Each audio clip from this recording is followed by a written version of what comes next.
Hi, this is Paul.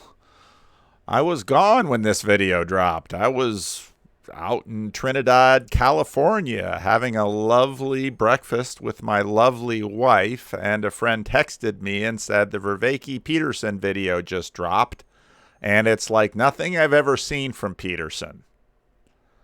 And I thought, oh boy. And, well, my wife was very gracious, and so we listened to about the first hour and a half on the drive back to Sacramento, because my wife is a school teacher during the school year. She works Monday through Friday, and I work Sundays, meaning we never get a weekend away. And so summer times, we try to take some weekends away. And this was sort of our first attempt at taking a weekend away. We do it because I leave after church on Sunday and we drive to some remote location, and then we take the Monday together. And so today is Tuesday and I'm back at work.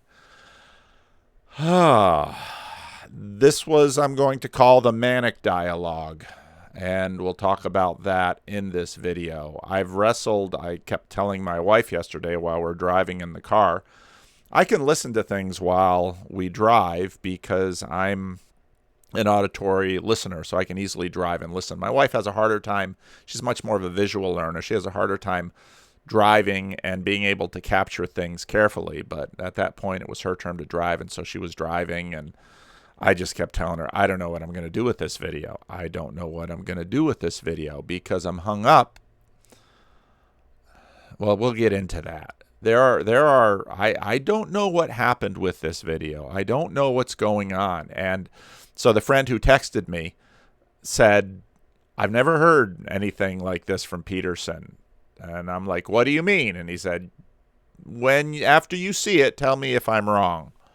So, yeah, I was really anticipating this video. This was not the video conversation I was anticipating.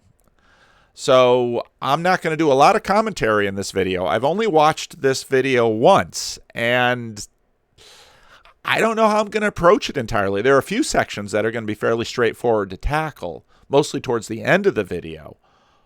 But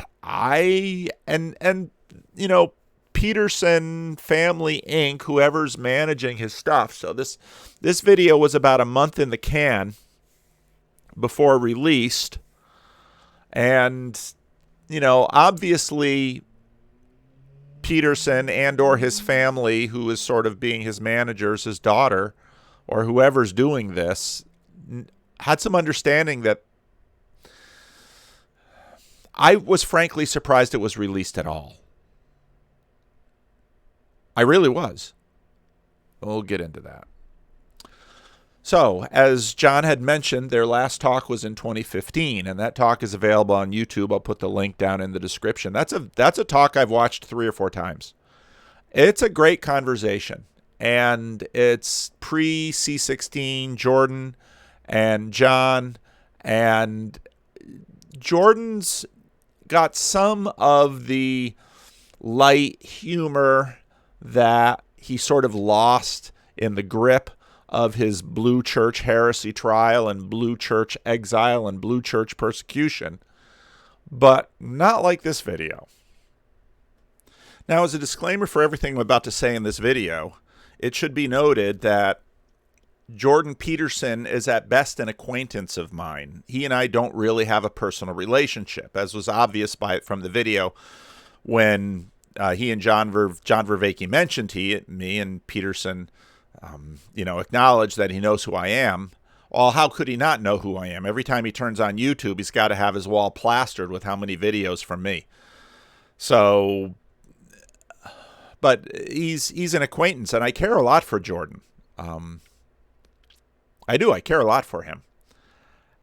And this video raised concerns for his well-being on my part. And I don't know, again, and we'll get into that because I may be completely off base. I do not have a personal relationship with Jordan. I have no insider information about him. Both John Vervaeke and Jonathan Pageau have personal relationships with him. John Vervaeke was, of course, a colleague for many years. Jonathan Pageau has been a personal friend of his. I don't have that relationship with Jordan, which is fine. But I do care immensely for him. He has been a real blessing in my life. He's been a teacher via this YouTube, and I've learned a ton from him.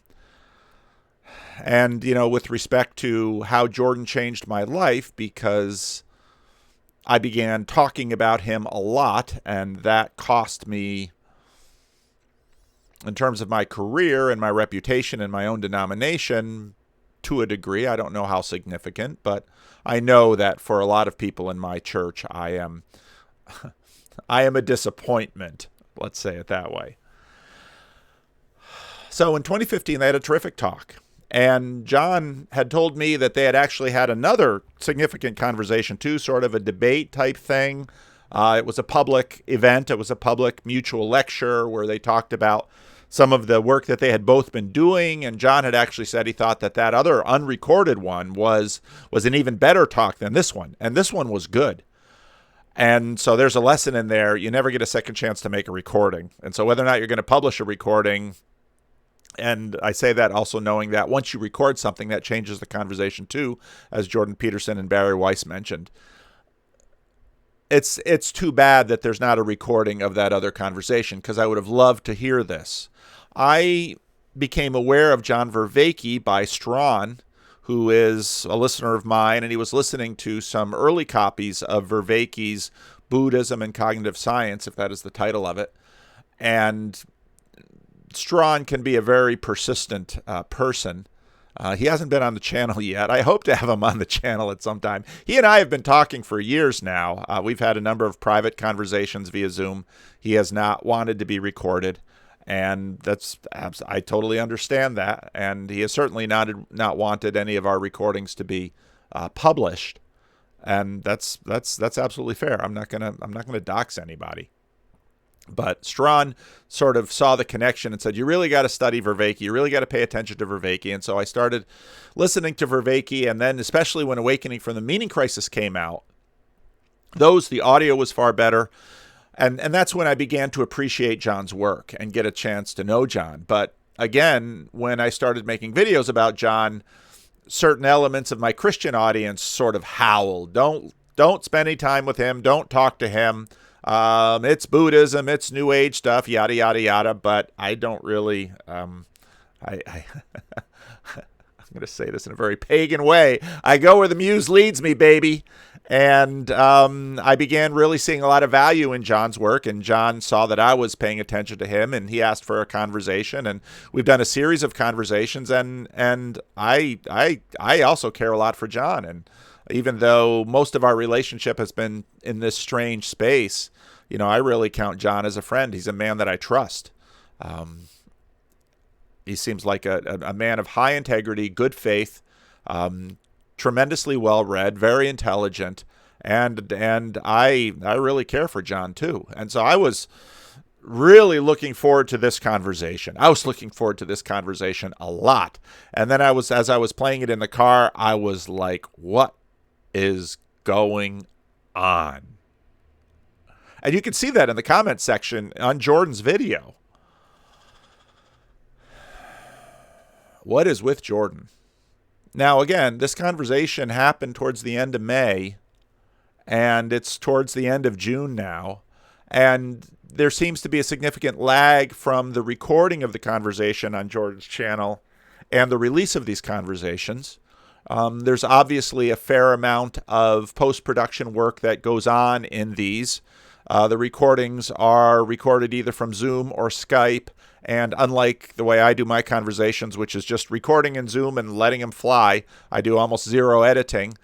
Someone behind the scenes is putting in the chapter settings for Jordan, and because I do YouTube, I have an understanding of the amount of work that is going on behind the scenes. There's coordinations in terms of the audio version, and again, I have an audio version of most of my videos, but there's production going on behind the scenes for Jordan, and Jordan is getting help, which means that other people, I would imagine his daughter, his son, his wife, because Jordan's always sort of approached this thing sort of as Jordan Peterson Inc., and the way he's been treated, I just wouldn't blame him.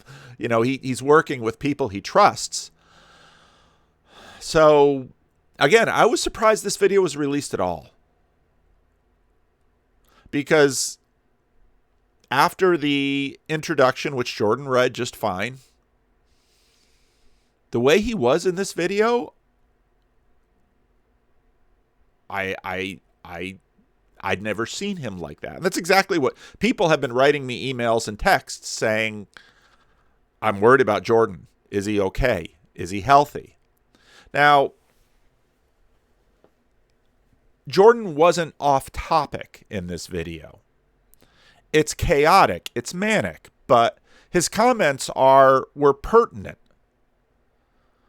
What seemed to be lacking was impulse control, which is, I'm not a clinical psychologist. I do not have a degree in psychology, but I have years of experience of relationships with manic people. One just walked by my door right now. I just saw his shadow, and he's going to be banging on my door in a little while. And I've talked about it before. For him, kind of 12 o'clock noon is mania, and 6 p.m. or 12 o'clock is mania, and 6 o'clock is utter depression. And this individual with bipolar cycles he's about a 10-day cycle, I'd say. And I've known him for 10 years. This guy literally slept against the door of my office so that I had to walk over him. And I've seen a lot of mania. Was Jordan manic? My wife had a very interesting observation. She said, she expressed much of the same frustration as many of the people who left comments on Jordan's video. And she said, they keep opening up interesting stuff that I want them to follow on and expand and do work with, and then Jordan keeps pulling them away. It's like, going to a dessert, having the dessert tray brought to the table, and we'll have this, and then when they start to bring out the pumpkin pie, oh no, I want cheesecake. And then so poor John Vervaeke goes back to the kitchen to get cheesecake and to bring cheesecake. Oh no, I want apple pie. And poor John goes back to, and John did this for 2.5 hours. So hats off to John.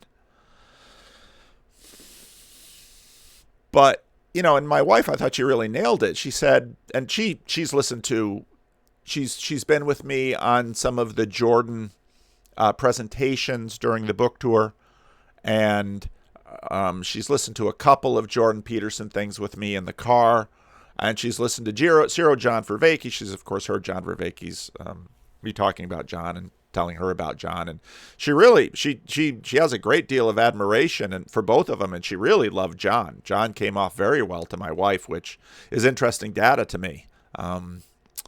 And she really likes Jordan, but she was like, what's going on with him? Every time Jordan asks a question, John follows up. Jordan redirects in a totally different direction. But again, it wasn't, I also have a lot of conversations with schizophrenics. It wasn't like a schizophrenic. Schizophrenics,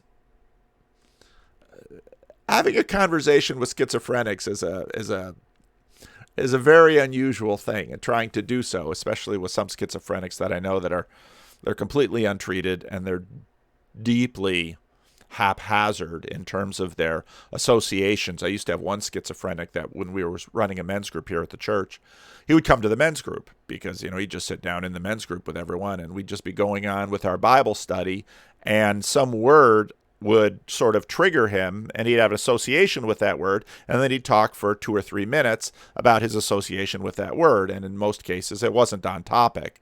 It made sense to him, but it didn't make sense with the rest of the flow of the conversation. One of the things that I think about when I talk about the homeless crisis is, for so many people, why are they homeless? What mental illness really, and many different kinds of mental illness, what they really do is reduce a person's capacity to form stable, productive relationships with other people. That's the crux of a lot of it. And so now Jordan's comments were on point and sometimes brilliant, which, as some of the commenters on Jordan's channel on that video said, gave the entire conversation something of a dance, and which the title A conversation so intense it might well be, it's sort of like a psychedelic trip. So did Jordan. I cannot believe Jordan, who is requesting photographs for thumbnails of people more dressed up than they usually show up for the conversation with, would in any intentional way do a psychedelic before having a conversation with John Vervaeke. If he did do that, that would say a lot. So I have no idea what's happening in this video. But it's not like any other video I've ever seen from Jordan, which is exactly what people have been writing me and saying. Now, again, most of these people are saying this privately, and I thought, should I even make a comment about this in this video? But it's out there in the public. So people are seeing, people are commenting, and so if it's out there, we should have a productive, tell the truth in love, the Apostle Paul, a productive, loving conversation. And many of the people who watch this channel are big Jordan Peterson fans and really care for him. He's helped a tremendous number of people. There's a huge amount of goodwill and support and love for Jordan out there in the world. So, and again, this video was a month ago. Did he have a bad day? Was he unwell that day? Did he lack sleep? Was it just exciting for him to revisit with an old friend? Because now you've got to think about, and we're going to go into this in some of this video, you have to think about everything that Jordan has lost over the last 5 years. Yes, he earned a lot of money. Yes, he's now a household name.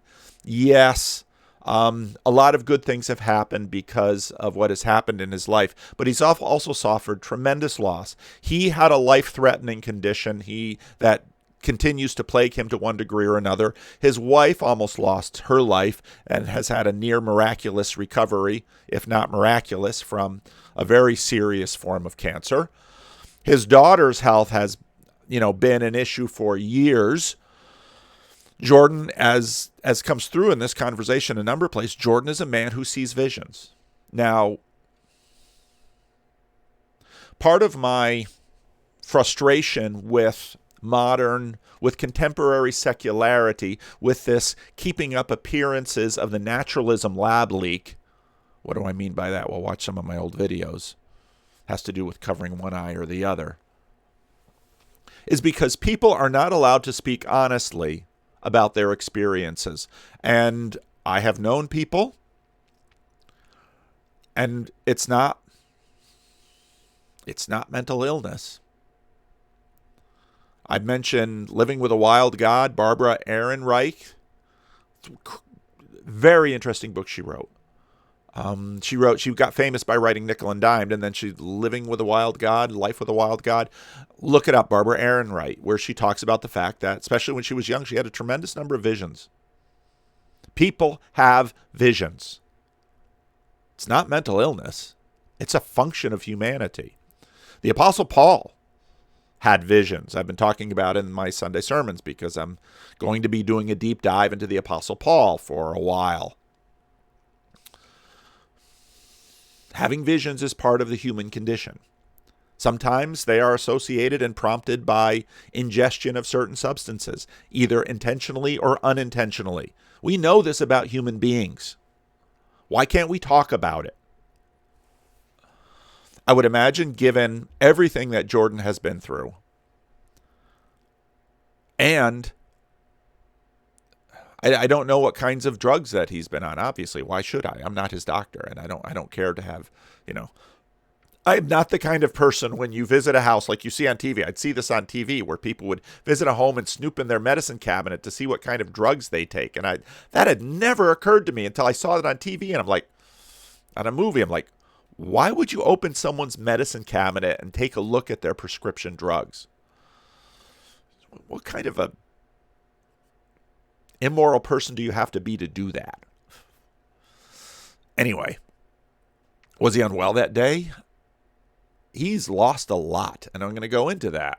And maybe seeing John was just, remember his earlier conversation with Brett Weinstein when he so thanked Brett because He got a chance to do something that he hasn't had a chance to do for 5 years, and that was not ripped voluntarily from him. You said, well, if he hadn't made such a big stink about C16, yeah, well, that's blue church discipline, and I'll tell you, people got a lot more to fear from blue church discipline than they do from regular church discipline. Ask Brett Weinstein; he's going through it now. And that's another topic I wanted to treat, but this one came up, and for the next 2 weeks, I've got weekend trips coming, and I've got church obligations and some channel things going on. So if you're hoping for a whole lot of videos on this, well, I don't know if it's going to happen. But so was he just excited to see John? People have different relationships with people. Is this part of his relationship with John? Is there a rivalry? Is there... because he mentioned, John is a very popular teacher. Jordan was a very popular teacher. These things play on people's minds, and they leak out. Again, Jordan in this video didn't seem to have a lot of impulse control. And he doesn't necessarily, I don't know him personally to know, well, was it intentional? Was this his goal for this video? That could be too. And if that's the case, I don't know what game he's playing. But it certainly was an interesting video. Let's talk about the waves. One of the videos that I was thinking about making before this thing dropped was more of an analysis of the second wave. Recently, Justin Brierley had a good conversation with Andrea with the Bangs, and Andrea brought up wave 1 and wave 2. And, of course, that was new terminology for Justin, but I've been using this terminology quite a while. So what was Jordan's life before C16, before his status rocket ride? He'd always been frenetic and enormously productive. Frenetic was a word that my wife used about him in this video, and I thought too. I also thought manic. He's a university professor, a very, very popular university professor, taught at Harvard, tenured professor at University of Toronto. He has published an enormous amount of scholarly work. And this is something that in all of this sort of left-wing media takedowns of Jordan is almost always glazed over. The amount that professors publish is often sort of an indication of some things. An enormous amount of published material. No one can really challenge Jordan's academic credentials. Very popular professor, almost a cult leader in terms of a professor. I'm sure his classes were always full. Now, if he went back, it'd be impossible. So, and and again, we've got video recordings of his college, his lectures, and his lectures, even before C16, were quite popular. And there's a lot of college lectures out there on YouTube, and some good, some bad. But Jordan is an exceptional professor. He's a remarkable human being. Worked with grad students. I've spoken with some of his grad students over the years, and he mesmerized students, and there was always sort of a cult around him. And I don't mean that in a bad way, because he didn't abuse that. Real cult leaders usually abuse their power, and I have zero indication he ever abused his power. He just is a magnetic engage. I mean, JBP-Vervaeke at one point said to me, listening, not to me or to someone else, I don't remember, listening to so many videos, listening to Jordan is like, looking at the sun. And it's true. I mean, he's that good. And the conversation that David Fuller had with Rowson, yeah, there's a reason he went viral, and a reason we all deep dove into his videos like crazy. And on top of this all, not only did he have, a daughter whose medical situation, I'm sure, cost him and Tammy a lot of time and money, he had all kinds of side gigs. I mean, he was always on Ontario Public Television. You can find him, all sorts of recordings from that era of his life. I mean, his life is quite well documented, which is really rather nice. He talks about his consulting with business and with the UN. Founding his own businesses, collaborating with other individuals in his field, the self-authoring program, spinning off businesses. And on top of this, his clinical work. Jordan is a workaholic. And he's just a high energy, high productive, brilliant guy. That's who he is. And that was all before wave number 1. And so as I'm watching what's going on now, I'm just always trying to get an assessment of and gain perspective on this. Well, what's going on? Where's this going? What's happening? So the chronology of the first wave, of course, C16, he tells the story in a variety of videos where, C16 is rumbling through the Ontario Parliament, and he gets a chance, and you could find that video. He gets a chance to testify before the Parliament, and this is really bothering him, compelled speech, because of all the work that he had done about tyranny, about tyrannical societies from a psychological point of view. You can find all of that in Maps of Meaning, and in many ways, that's what launched Maps of Meaning. So it's really bothering him, and as the story goes that I heard in one of the videos, his wife was away and he couldn't sleep, and so often when he couldn't sleep, he would get up and he would write things out, but he had been playing around with YouTube, so he wrote something out, and so he thought he'd just say it into YouTube and put out the video and see what happens. Well, I learned something about that, and I'm just going to make a video about Jordan Peterson and see what happens. And, well, here I am. So, student protests. Petition from his colleagues that he be fired. And, that's not only threatening loss of a job, that's a tremendous, again, Jordan, the part of the conversation about, Philosophia versus Philonike, he's not a disagreeable guy. He likes to live in harmony with other people. He likes people. You don't do the kinds of things you do in your life if you don't like people. Jordan likes people. He was a clinical psychologist. He deeply cares for individuals, and he deeply cares for people. And so he doesn't like confrontation. He doesn't like polemics. He does and he doesn't. He likes a good debate. That's obvious, but at the end he wants to shake hands and leave his friends. And that's exactly the right way to be. And so now he's got all of his colleagues demanding that he be fired. That's not good. No, you don't like that. That is hard to take. It would be hard for most people to take. Some people who are low in agreeableness would exalt in it, but not Jordan. And he mentioned that regularly about that petition that went around. That hit him hard. And then the warnings from the U of T administration. So now his livelihood is threatened. And then suddenly his Patreon just blows up because he's, worried about taking care of his family. And there's this huge groundswell of support for Jordan. And that's overwhelming. And that's fuels his status rocket. Basically, Blue Church Discipline Heresy trial. They go after him. New York Times, major newspapers. It's just an all-out assault on Jordan. That impacts a person severely. That can destroy people. That hits him. And he does the biblical series. And so you see Jordan in the middle of this enormous, on one hand, it's a war in the heavenlies. It's what it is. It's the best way to think about it. And he's right there in the middle of it. And world's best timing to release a book that he had been working on for a number of years. 12 Rules for Life releases January 2018. Whoosh goes that book. More Blue Church attacks. Kathy Newman interview.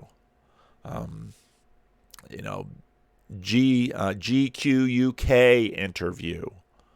Australian TV. Monk debates.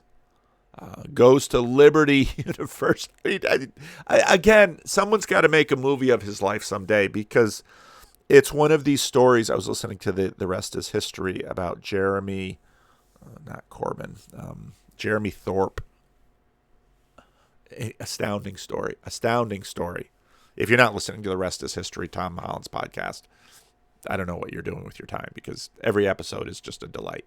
Anyway, more Blue Church attacks. The book tour, 135 cities in 150 days, something like that. It's like, I looked at his schedule at one point, and then when he comes to Sacramento, I meet Rick and Mike, Rick's brother, and my wife. The four of us do dinner before the event in a little restaurant next to the place, and a bunch of other Peterson fans are there, and someone tips us off. There's this RV in the parking lot that Jordan's in there with his wife, and he just went, and you get the sense of, what is he doing? Dave Rubin, it was so funny too. Dave Rubin was, pacing out in front of the theater, and nobody talked to him. But if Jordan had been out there, he would have been swamped. I mean, just imagine for a moment what this would do to your life, and then how he managed it. And even Tammy talks about that, like, that wasn't a good idea. And then when you look at, so of course he's doing little interviews when he goes into a new city. Especially when he went into LA, he'd been on Rogan and something, and, radio interviews. I mean, he's hyping the book. That's what you do. You sell the book. Boy, did he sell it. And so then you roll into town, and then the event starts maybe at 7 or 7:30. So you got dressed, you're in the green room, you're meeting, the locals, people who are managing this. Dave Rubin warms up, you go on stage. And of course, every lecture was Jordan's sort of stream of consciousness, what he'd been thinking about, somehow connected to the book or one of the 12 rules. And he'd do that for an hour and a half. And then there'd be questions from the audience that Dave Rubin would handle. And then you dismiss the other crowd, but that's only half the event. Then you have the VIP event. So for $100 or $150 or something, you get the VIP treatment. So then Jordan comes out again, and he works 150 handshakes and photographs for a minute. And this is where James Frazee and I were just aghast at the energy it took for him to do that. Because I know what it's like to work a line, because as a preacher, I'll preach in a church, and the tradition is in the CRC, you'd go to the back of the church and you'd shake people's hands as they left. And so, if I'm guest preaching in another church, and it could be big churches, bigger than Living Stones, and so you'd shake hands with 100 or 150 or 200 or 250 people. And there'd be a little introduction, be similar to that, not a photo. And Jordan works that line for like an hour and a half. And then he goes away again. And then he comes back and takes special VIP Q&A. And that goes for another hour. And so it's like 10:30 when the night is done. And I'll tell you, as someone who's worked nights, various different kinds of jobs, at about that point, you're not ready to just fall into bed probably. And Jordan was sharp the whole time. I just watched him in these things, and I was like, it was nearly superhuman. So then what do? Then you unwind. I think at this point he'd given up alcohol. So a lot of people at the end of the night, if they drink, then they'll use some alcohol before they go to bed, which is not a good idea. But so he wasn't doing that. And so what do? You sit down, you read, you talk to your wife, you watch some TV, you watch some YouTube, until finally, the adrenaline is out of your system, because doing those kinds of events, same with preaching, it's a big adrenaline rush. So you got to let time to get the adrenaline out of your system. So then he probably falls asleep at like 1 or 2 in the morning.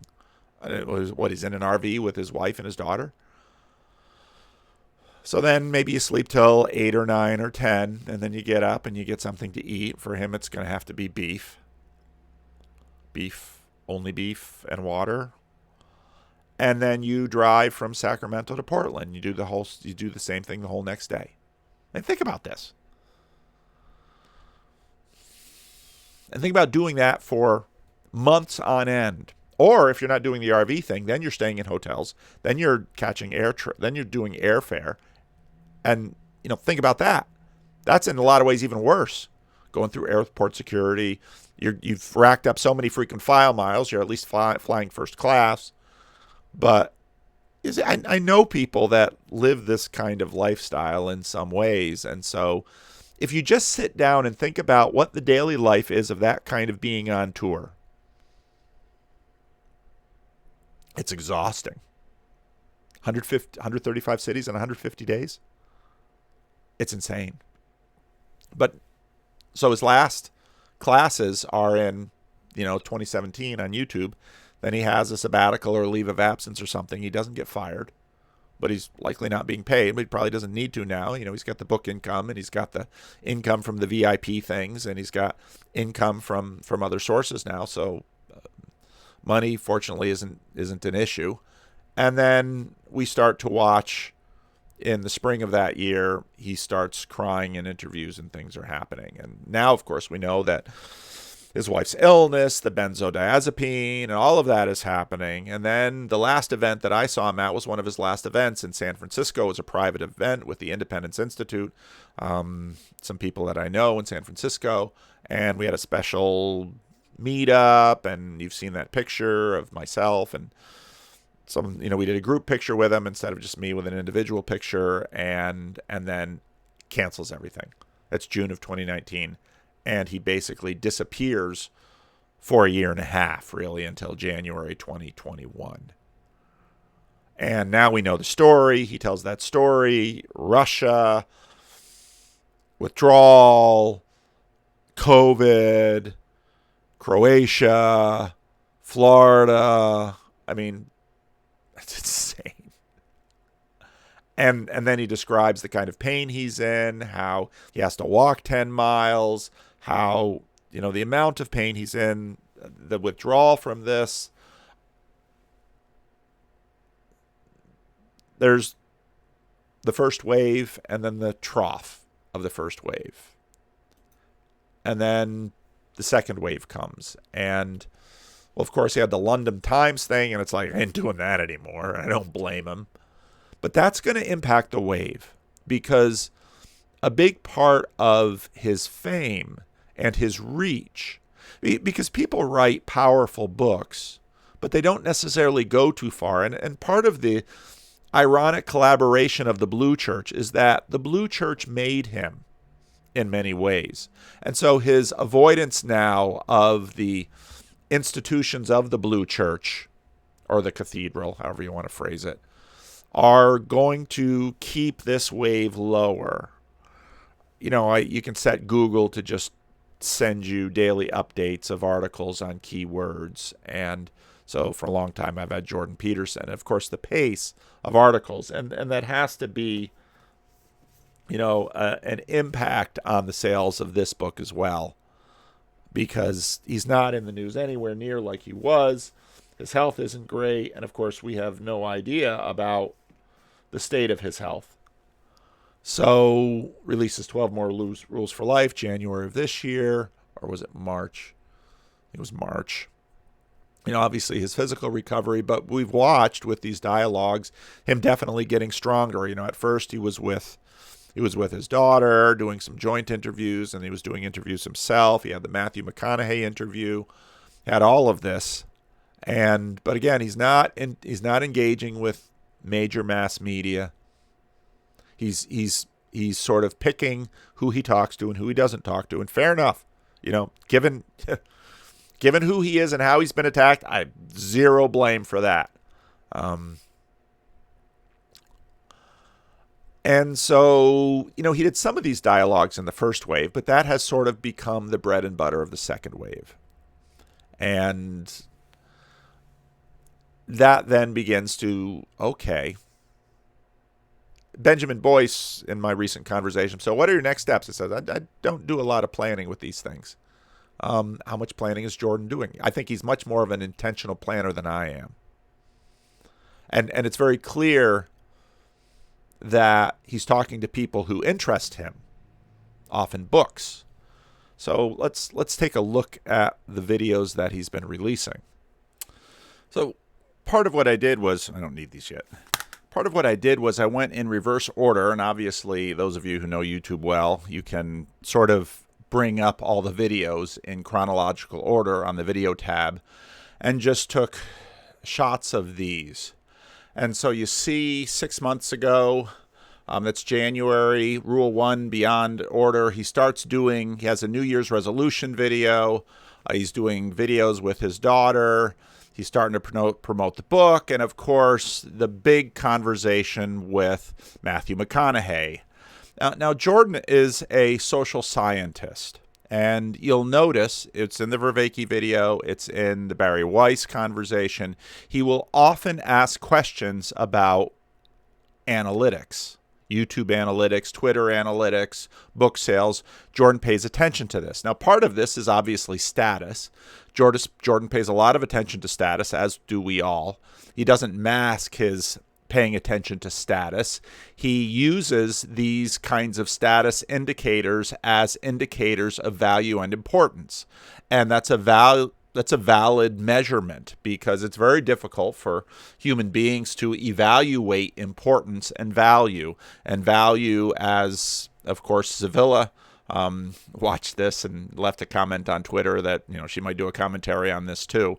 And I'm really curious that maybe I'll send Sevilla a note and find out what her thoughts were, because she is a clinical psychologist and I'm not. I'm anxious to hear her thoughts on this video too. But the Matthew McConaughey video, I did some commentary on that.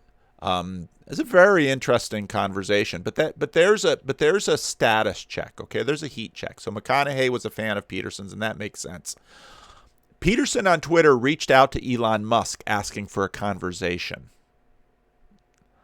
And that was interesting. And that was sort of in basketball, you get a heat check. You just keep sinking threes, and you just keep throwing up threes. And, I don't know if he ever secured a conversation with Elon Musk or not. That would be one to watch. But, in terms of status, Peterson's big.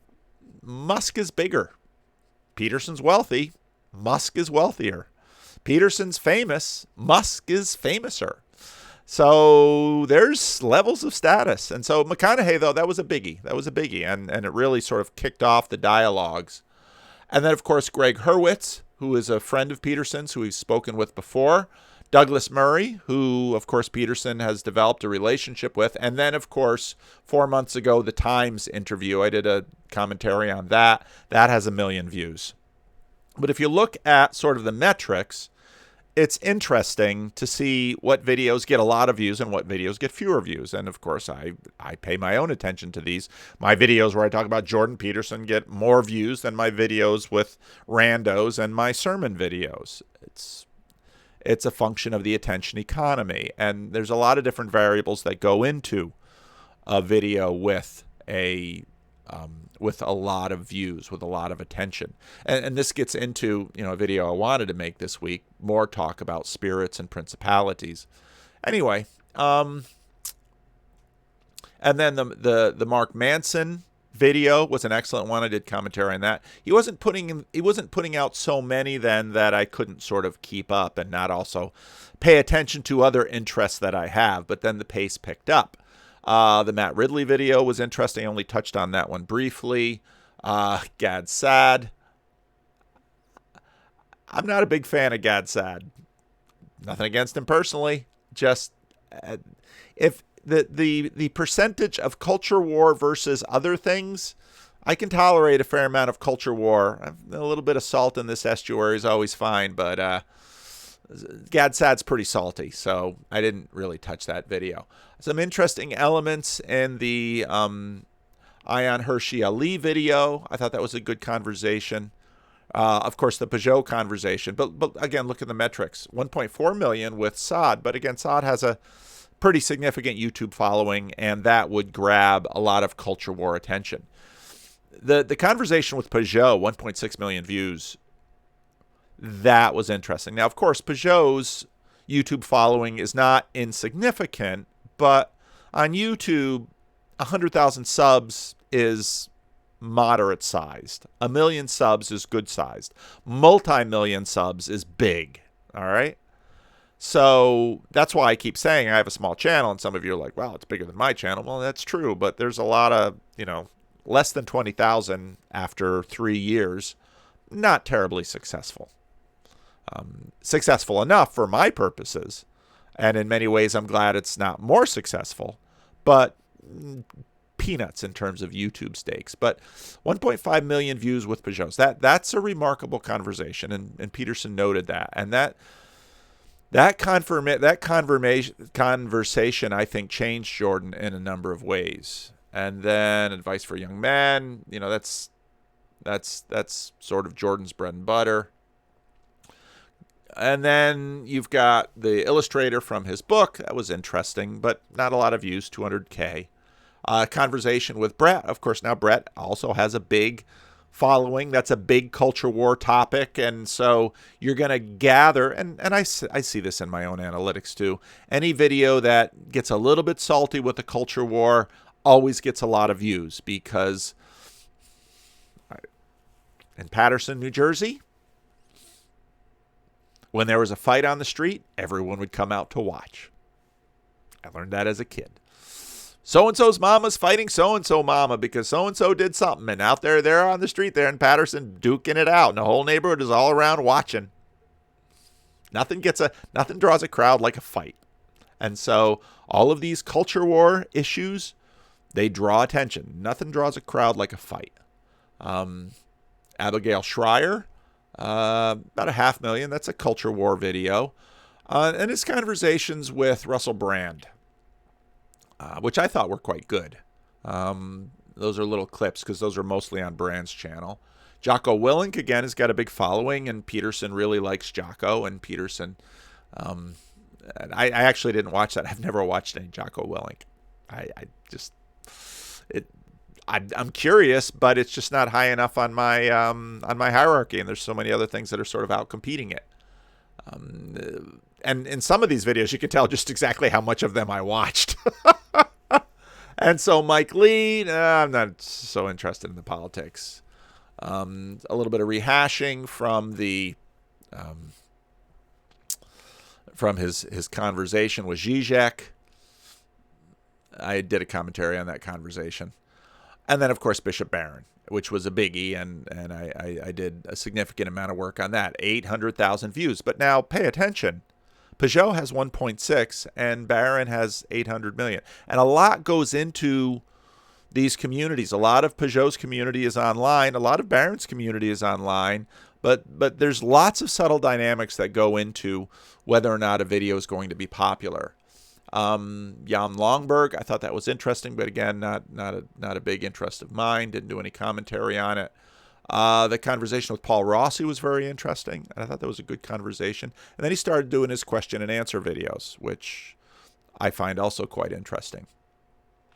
10 Global Trends, didn't watch that at all. I think I skipped to the end of that. So that is, I did some commentary on the Randall Wallace conversation. That was a good conversation. Really liked the whole conversation. Just didn't do a lot of commentary on it because sometimes the conversation is so good, it's like, I don't have anything to add. And that was very much how I felt about his conversation with Theodore Dalrymple. That one was right up my alley. Conversation with Roland Griffiths on psychedelics. I did some commentary on that. Very interesting. And again, very controversial, sort of, especially in my side, where most of us religious folks, most of us Christian religious folks, little suspicious of psychedelics. Some of you in the comment section, very dismissive. Some of you in the comment section find me too dismissive. So there we have it. This conversation with Nicole Arbor, found it distasteful. It was strange. Not as strange as this one with Vervaeke. I don't know. It just wasn't my cup of tea. I still have to get back to Ian McGilchrist. That was a powerful conversation. But that was not like this conversation with Vervaeke. A conversation with Stephen Fry. I did a lot of work on that. That was interesting. And then some of the more recent ones, I looked just briefly at the Russell Peters one. Temblay, I didn't look at all, but I'm still curious. I might go back and look at that one because this gets into, again, it's not the culture war stuff, but 100, almost not quite 200,000 views on that one. His conversation with Yomi Park, I listened to about half of it and interested in the conversation, but that's sort of a different area. And I know some of what she had to say about her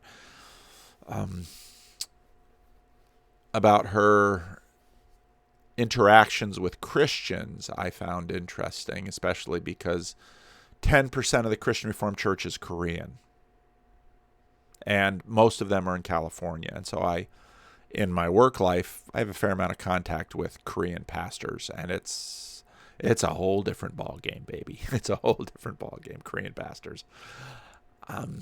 This conversation with Rex Murphy, didn't watch much of, but interested in. I've, from some of the columns I've read of Rex Murphy, sounds like a terrific journalist. More Q&A. Conversation with Dr. Rima Azar. Again, he'd referenced that in a previous one. Of course, the Barry Weiss conversation found really fascinating. And I still want to go back and look at what he had to say about systemic racism. And then this after-school reposting of Best Lessons Learned, a compilation. And then the Michael Malice I've spent some time on, and that's 800,000 views. Again, Malice has a big YouTube following. Scott Barry Kaufman, I did a little bit of background research on him. Grad student. He's a YouTuber. Little bit of interest, but not enough. And then it also depends on my schedule. And then the Andrew Doyle conversation I thought was really good. Very targeted towards culture war stuff, but Andrew Doyle is tremendously interesting to listen to, and what he did with Titanium McGrath. Fascinating stuff. Haven't had a chance to listen to the music one. And then conversation with John. It'll be interesting to see how this goes because, again, part of the reason I got into this is I wanted to figure out what on earth is going on with YouTube. And I've learned a lot about YouTube over the last 3 years. Because Google gives you a lot of very interesting, very relevant metrics. And a lot of people start a video and a lot of people duck out of the video very quickly. And this video was very hard to listen to. And so I would imagine a lot of people gave up on this video very early. And it would be very interesting to look at the metrics for this video, his conversation with Vervaeke. So as I mentioned before, Justin Brierley and Andrea with the Bangs had a good conversation where they talked a lot about Peterson. And Andrea was sort of pushing Justin, and they had some very interesting conversation. I actually thought about making a video on it, which some of those elements are in this video now, on comparing and contrasting Wave 1 and Wave 2. And again, what does this to do with the Vervaeke video? I'm trying to gain perspective on that darn thing. That's what I'm doing. So I'm thinking out loud, and I'm reasoning through it. And some of you love reason. Well, this is a whole lot of reason. Wave 1 was explosive. It was big. It was fueled by the culture war. Fueled by the Blue Church and their heresy trial, the Blue Church's heresy trial of Jordan Peterson. What will the second wave be like? Well, these dialogues are critical, and those of you who know, I'm going to go to dialogos, through. I mean, Vervaeke uses a lot of Latin and Greek. Well, he's an academic. Dialogos, and we're going to talk about that, and that's actually the clip I'm going to play of that video in this one. So what's going to become of Jordan? And again, he'd been getting stronger in successive interviews, everything looked good, and then this video hit, and it's like, what is going on? What is going on? Now, John, of course, is no stranger to this channel. John's been on my channel a lot, and John has his own channel, and this little corner of the internet with the symbolic world and the bridges of meaning and awakening from the meaning crisis Discord. we do a lot of conversation in this little corner of the internet. And another friend texted me and said, after this conversation, Jordan might pay a lot more attention to this little corner of the internet as well. I think would benefit him, because I think actually, I'm biased, of course, this is the most productive. I think this is the most productive and most interesting aspect of Jordan's work. The intersection of religion and life. The politics come and go. But these are much more enduring issues. Politics is now, religion is always. So John is no stranger to the channel, and I said before, I really consider him a friend. He's someone I deeply trust. I have a world of respect for him. And he's key in terms of sort of pulling together this little corner of the internet. And we all sort of have our place in these dialogues that we're doing. I mean, I'm the Protestant and Peugeot is the Orthodox, and we're waiting for Bishop Barron to jump on, but he's a bishop, so he's busy with lots of things. But we've got Cal and we've got Brett, and we've got a lot of other Catholics out there. Mary's the Catholic. Mary's the Catholic seat. We've got Sevilla. We've got a nice group of people, and each of us sort of have other people sort of around us, and it's a nice community that's formed. And of course, John is he's the bona fide academic. Peugeot is an icon carver. I'm a pastor. I'm not an academic. Peugeot is not an academic. We read books. We think about ideas, yes, but John Vervaeke is the bona fide academic, and he brings all of that into this space. One of the things about academia, and I've read a quote out of Neil Postman, Amusing Ourselves to Death, and if you've never read that book, it's a very important book. It's dated. We could use an update now for the internet age, but academia is a world of books. And in order to be successful in academia, you need to be a fast reader and a fast processor, and books need to be, and writing needs to be your native language. And you find this with academics. To have Peterson be such a star on YouTube is a very unusual thing. Again, as we talked, as David Fuller and Richard Rowson talked about.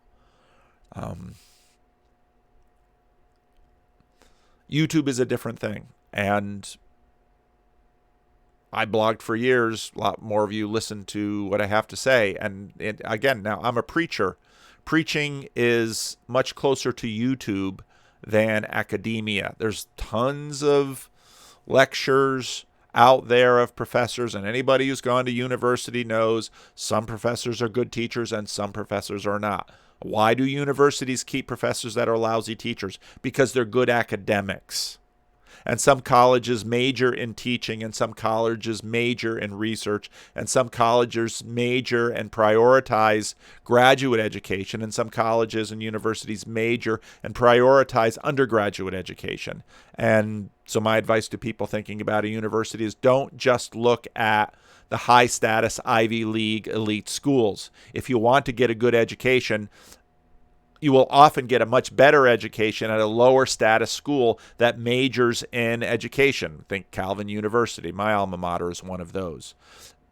Calvin University doesn't have graduate programs, and so the professors there have, for many of them, a religious motivation to form the lives of undergraduate students, and that's a very important thing to think about and to work through. So we've seen already, who are these dialogues with? Now, a lot of these dialogues are with authors. And if you listen carefully to the conversation, they're usually about 3 days apart. And if you think about what Peterson's life must be like, at least the little indications that we have, he does some interviews on YouTube, spends a fair amount of time in that chair in his office, and he also spends time reading the books of the people he's interviewing.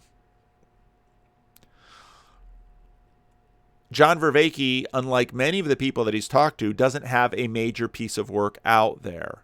His relationship with John is mostly pre-C16, and that was evident in this video. So part of this video is just getting to know each other again.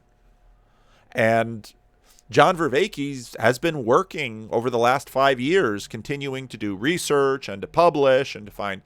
And one thing about John Vervaeke is he's a big collaborator, and he is very upfront and very much promotes his collaboration partners, which is a tremendous thing. And this is all part of John Vervaeke's integrity.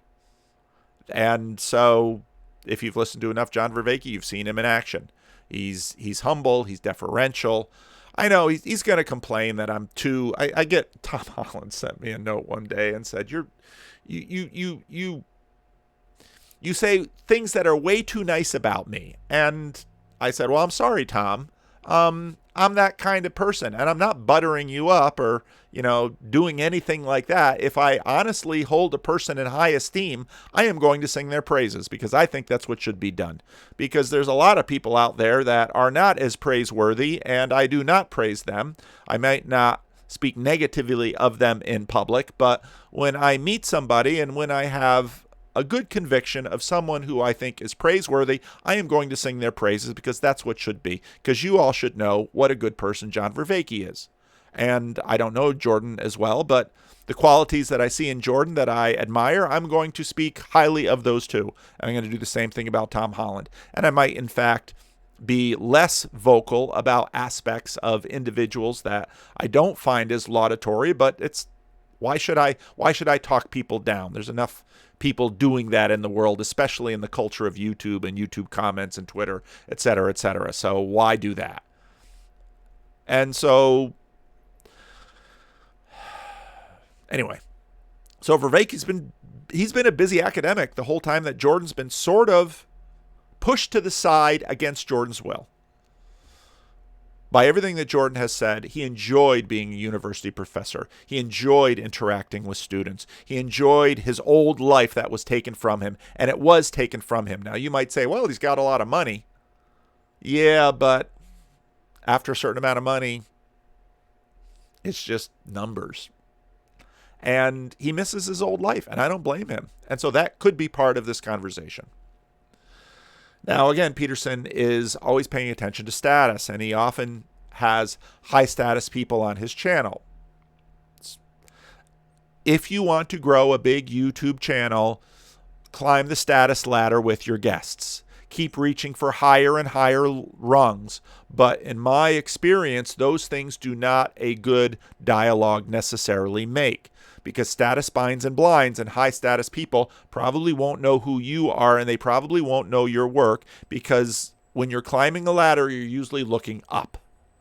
And when you get to a point, you only see the status, because you all only have 24 hours in a day. You only see the people who are of status above you. And even in my relatively low status, there's tons of channels out there with 3-digit subscriber numbers, or maybe 1,000, that are doing phenomenal work. Mary's channel, Karen's channel, Sevilla's up over 1,000, Sevilla's channel. These people are doing the randos. I think these people are having outstanding conversations, but I simply don't have time to listen to them all. Peugeot has the same issue. So that's what happens with status. But I've also noticed that Peterson, and now this is much more nuanced, and this is natural too, you talk to people of different levels of status differently. Jesus pays a lot of attention to status in the Gospels. And when I was, years ago, I was working through the Gospel of Luke, and as is my practice, when I sort of work through a new book of the Bible, I usually pick a commentary to sort of try to read through to major on as I go through that book. And so I picked Joel Green's commentary on the Gospel of Luke. And what Joel Green's commentary really opened my eyes to is the way that status is talked about in the New Testament. And once I saw that, I couldn't unsee it. And it has been tremendously helpful as I study the Bible, because Jesus pays a lot of attention to these status questions. When someone comes to when a high status person comes to your synagogue, do you put them up front?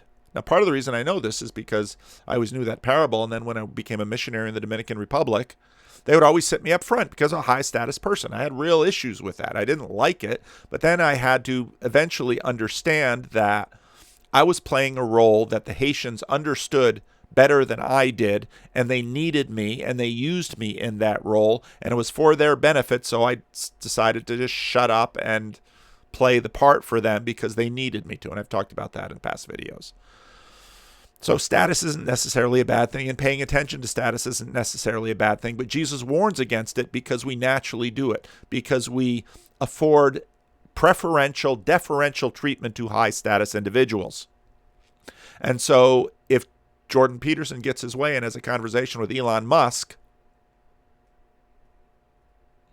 Jordan Peterson will interrupt less and speak less and listen more because of Elon Musk's status. Now, it's not just fame and money that Jordan is sensitive to in his dialogues. It's also people he really wants to hear from because they have information that he really wants to get. And so then he's a better conversation partner. And a number of yous, I've mentioned this in various other videos. In the second wave, he's been less interruptive in the dialogue. That was true for his conversation with Ian McGilchrist. But now, where does John Vervaeke fit into this? Jordan, I don't think, has read anything that John Vervaeke has published recently at all. And that's not a sin. Jordan's been busy trying to survive. He's been sick, and his wife's been sick. And so why did he interview John Vervaeke? Because Jordan said, who should I talk to? So he's listening to the people who are listening to his videos. I do that too. And he's like, talk to John Vervaeke, John Vervaeke. And I'm sure he was thinking, John Vervaeke is a colleague. He's not going to treat me like the New York Times or the London Times. We're going to have a good faith conversation. And so, but he didn't have a book to read before this conversation. And when he has a book to read, that sort of focuses the dialogue along the path of the book, even with the Michael Malice conversation. And Jordan does his homework before these conversations. And individuals like John Vervaeke, John has hundreds of hours of video conversation out there. Jordan does not have time to digest all those videos. If, in fact, Jordan ever decides he wants to talk to me, he's going to have exactly the same problem. I have Jordan at a disadvantage. I've listened to thousands of hours of Jordan Peterson, and I've had thousands of hours of conversations with people about Jordan Peterson, and he will know almost nothing about me, and that will hurt the conversation. And because I'm low status, he will probably, and this is where you get into, okay, to what, and this is where I was so looking forward to this conversation with John Vervaeke, because John Vervaeke has done serious work on this question of dialogos and how that, and again, he's an academic, so he's doing this technically as a social scientist, but it's cognitive science, and so it's this integrative approach, and so it's philosophy and it's science and it's all these things, and Vervaeke is a scientist, and so when John Vervaeke is talking about dialogos, he is using it as a technical term, but of course, Vervaeke is one of these rare academics that is really paying attention on whole life. So he is wrapping this up in a serious way, and so John Vervaeke is approaching dialogos in a very serious way, and Jordan Peterson is having conversations with interesting people, in some ways like I am, as sort of a part of his own learning, and I think partly as part of the loss of his other careers. And again, I don't think for a minute we should forget that Jordan has suffered incredible loss in the last 5 years. And as a pastor, I know people who have suffered loss grieve that loss, whether they do so consciously or unconsciously, and it will impact everything they do. He has lost a life that he loved and cherished, and it has been taken from him. It isn't just lost, it has been taken from him. And that is not a small thing in this whole metrics. And that is a part to play in this conversation with John Vervaeke. Part of what goes on in this whole thing is what I call the Mooks and Knights shipping game. Now, January 16, Venkatesh Rao wrote this must-read article on the Internet of Beefs.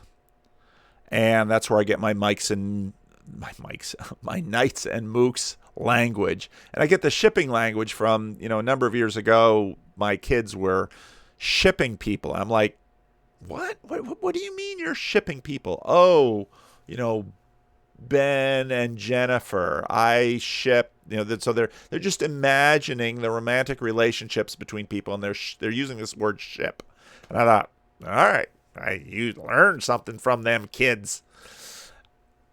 But this happens all the time. You should talk to this person. You should talk to this person. You should talk to this one. Paul, you should get these people on your channel. You've got just enough status that maybe you can get some of these people on your channel, yada, yada, yada. And for the most part, I don't like this game.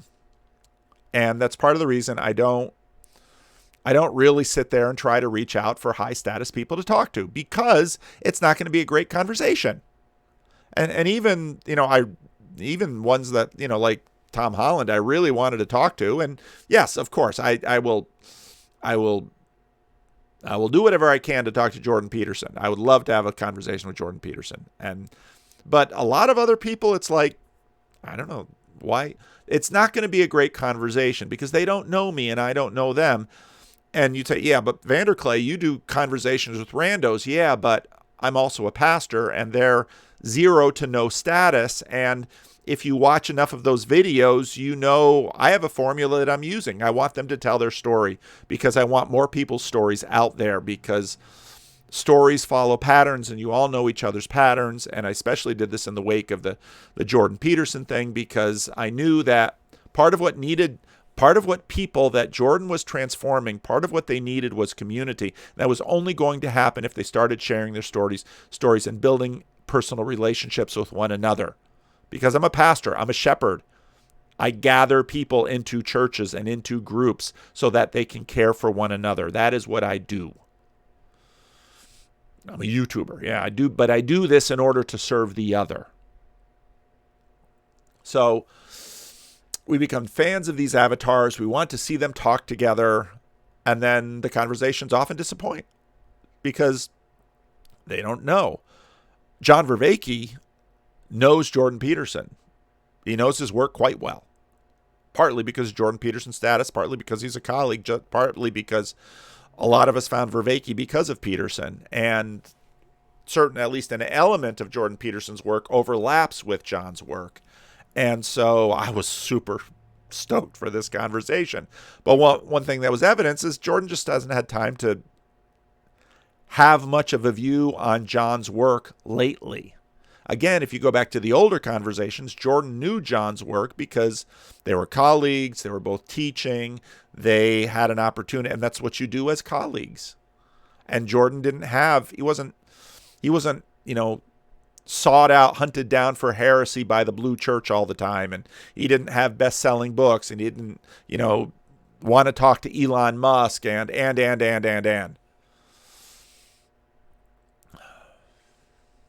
We imagine that, well, if only Tom Holland and Jordan Peterson would talk, new revelation. But Tom Holland hardly knows anything about Jordan Peterson, and I don't know how much Jordan Peterson knows about Tom Holland. And so in many ways, a conversation with a good journalist would do better, because what journalists do, good journalists, is they keep themselves in the background and they forefront the host in order to bring things out. That's what good journalism does.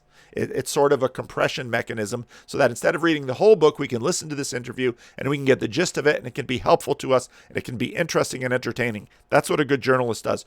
These dialogues that Jordan Peterson is doing are not journalism. So then we have to ask the question, what on earth are they?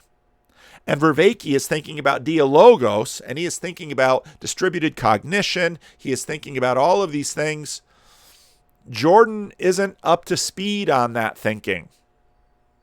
And that becomes apparent very quickly in this conversation.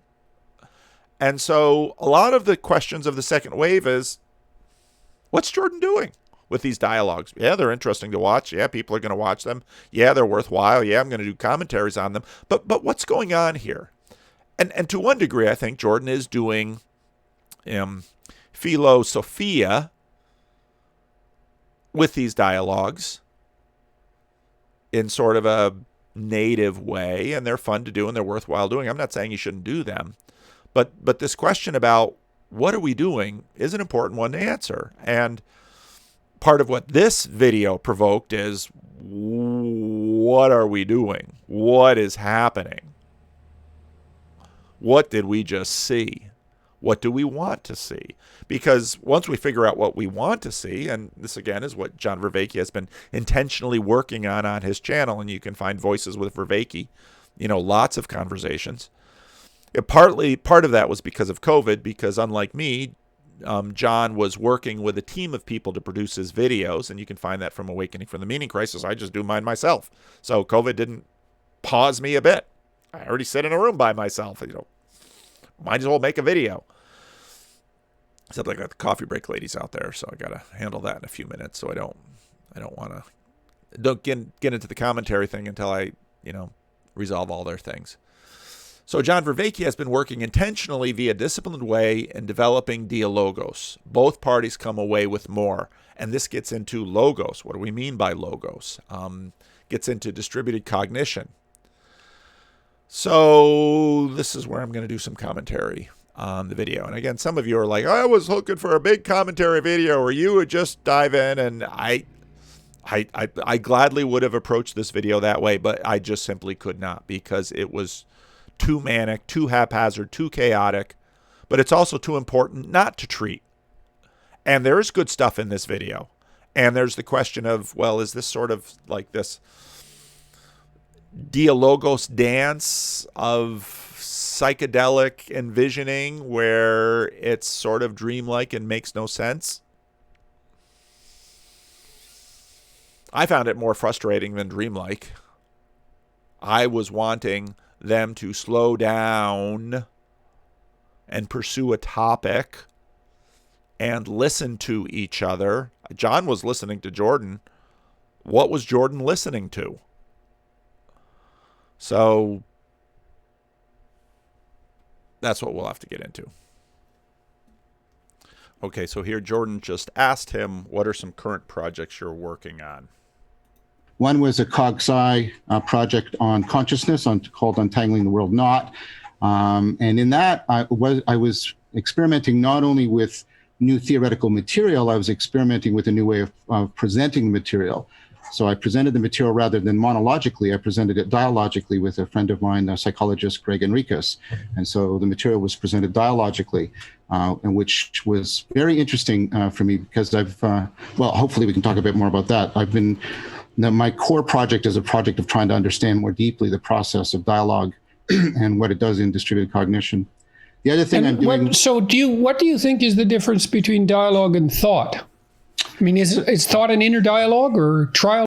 And so prime example of, okay, it's an interruption fairly early in the interview, no big deal. I mean, I'm from New Jersey. I don't have a problem with interruptions, just not too many of them. And when it's too many and when's too much and when's the right time and when isn't, depends on where you're from. There's a lot of subtlety with this. So, okay, so first redirect in terms of the whole thing. Dialogue or quadrilogue? Well, that's a really good question because one of the things that I think we are playing around with right now in the culture is a consideration of whether or not the monological model of thought, which has been very predominant, and the prototypical way in which you present your thought is with the treatise, for example. And we're now opening up to the idea that perhaps thought is more dialogical in nature. In fact, the idea that thought might be, even reason might be more dialogical nature is coming into sort of the mainstream of cognitive science. I think that's a tremendous thing. So Protestantism, who'd have thought a Protestant minister would start a YouTube channel and so much of his work would have to focus on Protestantism, a lot of it critical. No, I'm not turning Greek Orthodox. No, I'm not turning Roman Catholic. Yeah, there's a certain attraction to the Anglicans, but I'm not going there either. But John's point right there is a really critical one. And it's critical in terms of my tradition of Protestantism that, in fact, has been very treatise-oriented. In fact, so if you think about, let's say, the history of development of Judeo-Christian practice. First, you have the temple where you go for ritual. And then you have, in some ways, after the destruction of the temple by the Babylonians, you have the book, the Torah, replaces temple. And in the synagogue, the people hear from God and relate to God and connect to God, not through animal sacrifice, because by virtue of what happens in the book of Judges, you can no longer sacrifice in your backyard anymore. And the temple is destroyed. So what do you do? So synagogue worship develops, and that is about prayers. Just visit a Jewish synagogue. In many ways, in some synagogues, practices remain fairly unchanged. You have prayers, you have, recitation, you might have a little homily. And so you can find that in both Roman Catholic liturgy and Orthodox liturgy, where now, in a sense, the Roman Catholic, in both, you sort of have a symbolic reenactment of a sacrificial service, but nested within prayers, recitation, very word-oriented, very logos-oriented, okay? And part of what happens in the Protestant Reformation is that gets displaced, and communion, well, maybe once a week, but it's the tie to the sacrificial element is demoted, and the sermon becomes the prime show. And we have writers talking with one another. But now the elephant staging and the elephant communication of the service is not totally displaced, but you can see the change of that. And now what? Oh, it's okay, Nancy. Just hang on. I'm just going to pause this. Well, let me throw an idea at you and tell me what you think of it. It's something I've been working with. We might as well dive right into this. It seems to me that thought has two main components. There's a revelatory component, and that manifests itself most remarkably, I would say, in flashes of insight, but those maybe spread all the way out to religious revelation along a similar continuum. And to tie this in with the Vervaeke, Peugeot, Rafe Kelly conversations, a revelatory would be sort of emanation from heaven versus emergence. So there's a revelatory element to thought, and that's the thought that in some sense springs out of the void. And I think the way that you manifest that thought is by consciously or unconsciously posing yourself a problem. And I think that in some sense, I'm not sure how to unconsciously pose yourself a problem. You might put yourself... I really like the way this conversation went into affordance later on. How you unconsciously pose yourself a problem. I'm going to have to think about that more. It's akin to prayer, although we don't notice that. And maybe that's... Now, a lot of this conversation got into religious stuff, which was very interesting. Because we've in some sense posing yourself a problem.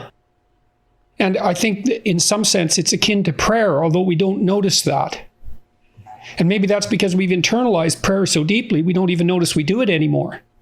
And I think that's actually, like I said, you haven't gotten into some of the real crazy parts of this video, but he's still brilliant. It's a brilliant insight. One of the questions I continue to wrestle with is the whole Tom Holland aspect here of, to what degree does the Protestant propositional truth frame, it's not just a mental frame, that's also a societal framing, and that's deeply because of Protestantism, as opposed to Christendom, which is just sort of the water you swim in. Protestantism is Christian, non-Christian, based on profession. And in some ways, Tom Holland's work sort of blows away that and says, Sam Harris is a Christian. It's similar again to what Peterson had been saying. I mean, people have been praying for a long time, right? So you have a problem, you want a solution, you ask yourself, well, what do you think of this? And then you wait.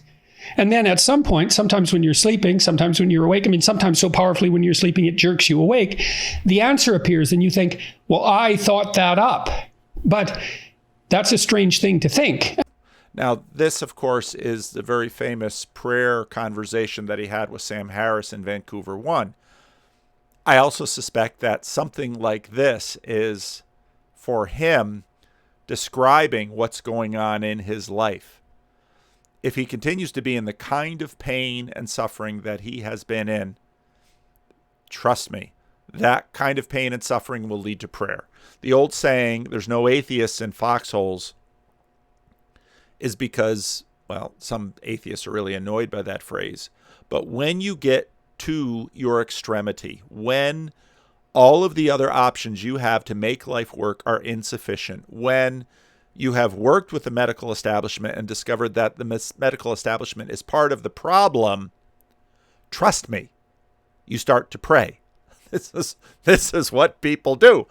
I regularly work with people who show up out of the blue. I've never seen them before. I haven't seen them for decades, and they come in and they're desperate, and yeah, they've got a problem. They've got a problem that they have tried to fix how many different ways, and there is no fixing it. And so now I'm going to try God. Well, how do I try God? Well, it's going to be prayer or church or both. Yeah, I mean, one of the things Jung said about thought was that most people encounter thoughts. Nobody will ever find this quote, of course, because I'm sure I've modified it, but like they find a table when they walk into a room. It's just... Now part of what makes this video, and I've listened both to the video on YouTube and listened to the audio podcast, and I've noticed this in some of my own conversations. This mic is too close, and so sometimes if I pull a breath, the mic really picks that up, because you want the mic close, because that does some things. Now, throughout this conversation, the mic is picking up his breathing, and it sort of adds to the question of, is he not well? And I think this works sort of unconsciously in us, because when we hear someone breathing hard, when we're used to hearing them breathe hard, just a normal, oh, they're really working, laboring to breathe. But when you have a mic up close, it picks up on it. It, of course, amplifies it. So that's part of what's going on in this video. Their thought was that most people encounter thoughts. Nobody will ever find this quote, of course, because I'm sure I've modified it, but like they... And also, there are a number of places in this conversation where it's total. And again, I do this, Peterson does this. I am not pathologizing stream of consciousness, low filter conversations. I do this all the time. But there are limits to this filter, and there are a lot of little tells in this conversation, like that one right there. When I hear people talk this way, it's like, wow, their filter is really off right now. Why is someone's filter really off often? Again, as a pastor, usually their filter is off because they're at their extremes. Now, it could be that Peterson just had a bad night. He could, before this conversation, he could have just didn't get any sleep. His akathisia or whatever was bothering him. He was in pain. He was anxious. He was worried. He woke up the next day, had a conversation with JBP-Vervaeke, and his filter was down, because this is what happens when you're in pain. And those of you out there, and I know there's a lot of you out there who have chronic pain, because, again, I'm a pastor of a church with a lot of old people, and so I work with a lot of people with chronic pain. When you're talking to people with chronic pain, they will tell you exactly what's on their mind, because they are the filter that you maintain takes energy to maintain it. And when that filter is gone, you let it down. And that also can give a sense of mania. So, again, a big part of this question is, what on earth is happening in this conversation? They find out that's a strange thing to think. I mean, one of the things Jung said about thought was that most people encounter thoughts. Nobody will ever find this quote, of course, because I'm sure I've modified it, but... Again, no filter right there. Like they find a table when they walk into a room. It's just there. And then we attribute it to ourselves. But then there's the dialogical element where we take... And again, I mean, this is brilliant stuff. It's just coming at you so fast. It's like, okay, the filter's down. It's sort of like taking the exhaust system off your car. I mean, it's loud and it's all coming through the pipe. That's what's happening in this conversation. Now, why is this filter gone? We have no idea. But what he's saying right here is brilliant, and he's exactly right. And, fortunately, John can keep up with him, but it's a little crazy. Take a look, they modified it, but like they find a table when they walk into a room. It's just there. And then we attribute it to ourselves. But then there's the dialogical element where we take a look at the thought, or there might be the dialogical element if you're as sort of self-transcendence, which is, a term that Vervaeke likes to use. You're further along in the development of your thought. You take the thought and you subject it to a critical dialogue or trialogue or with inner avatars. So, okay. And even, so, okay, you see him do this all the time in this videos. And so he's realizing, and I have this thing, I interrupt too much. Sometimes I don't let my guests speak enough. I don't know what I'm doing with a lot of these conversations but okay, so a little member of his consciousness guy says, Jordan, you're going on too long. Time to shut up and let the other people speak. And this is sort of a normal part of a conversation, but his filter's gone. And so, okay, who are you talking to? He's talking to himself. Again, we all talk to ourselves. I mean, let's be honest about that. And again, my big critique of modernity is that people are not allowed to. They're not allowed to talk in public about what's going on with them, and there's no filter on them here. But what he just said there, I think, is really, we sort of self-transcendent. We run these little programs. We run these little things. This is his experience. This is our experience, and so. Then back to the question about, okay, what is that? What are we actually doing in the second wave? What is he doing with all these dialogues? And this gets into a video that I will probably not have time to make this week, but it's usually what happens is I make videos fairly early in the week, and then I, kind of release them throughout the week. And then over the weekend, after I preach, after I have a day off, I gain a little bit of perspective, and I say, okay, this is something that I've been talking about, and it's kind of distilling, and I want to make a video about that. And a lot of it has to do with this question of individual agencies, personalities, principalities, powers. How does this work? And in many ways, I thought a lot about this in my Ginger Bill conversation Friday, which I thought was a really good conversation. Ginger Bill is an excellent conversation partner. Those of you who were just introduced to him were quite impressed by him. I mean, he's very well read. He's very smart. He's been paying a lot of attention to a lot of the kinds of things that we're doing. So, I might embarrass Ginger Bill too by how many good things I say about him, but I don't care, because Ginger Bill, I've, got part of the reason we have a community and we establish a community is actually so that the spirit can land. What on earth do I mean by that? That's some of this crazy religious talk that these two are going to do through this. You actually establish a community so that the spirit can flow through the community. And part of the reason I want an estuary, not just a church community, is so that the spirit can flow through the dynamics of the community, and we can listen well to each other, and we can learn from each other. This is part of the reason you establish a community. And we naturally do this. You can have it with friends, but if you do it a little bit more intentionally, then you can gather this up. And so, spirits are working through us. And so part of what we're doing with our Consciousness Congress and our inner monologue and our inner dialogues is we're processing these things, and we're actually processing the spirits that are flowing through us, and the spirits that are in our communities, and the spirits that are at work. So, okay, now I'll shut up. Your turn, man. Yeah, that's great. And the t-shirts, again, all those are just little manic things. And could it just be that he's really happy to just be with John Vervaeke again, just be a colleague, and it's like, I lost. He's grieving the loss of his old life. Oh, it's so good to be with John, And I've had that, if I'm back with missionaries that I used to be with or old schoolmates, and there's just sort of a mania that takes over. It's like, oh, my old friend, I'm so good to see you. And there's sort of a blue collar roughneck element to Peterson that comes through here. And so part of it's just happy to see, and mania and happiness are really close, but sometimes it's like, dude, find the filter. Can we slow down and get into this? And this is just the beginning. So, and again, I have nothing but good things to say about how John managed himself in this conversation, because wow, John had to be incredibly patient. because Jordan just keeps interrupting. Anyway. With inner avatars. So, okay, your turn, man. Yeah, that's great. So I think that's an important note.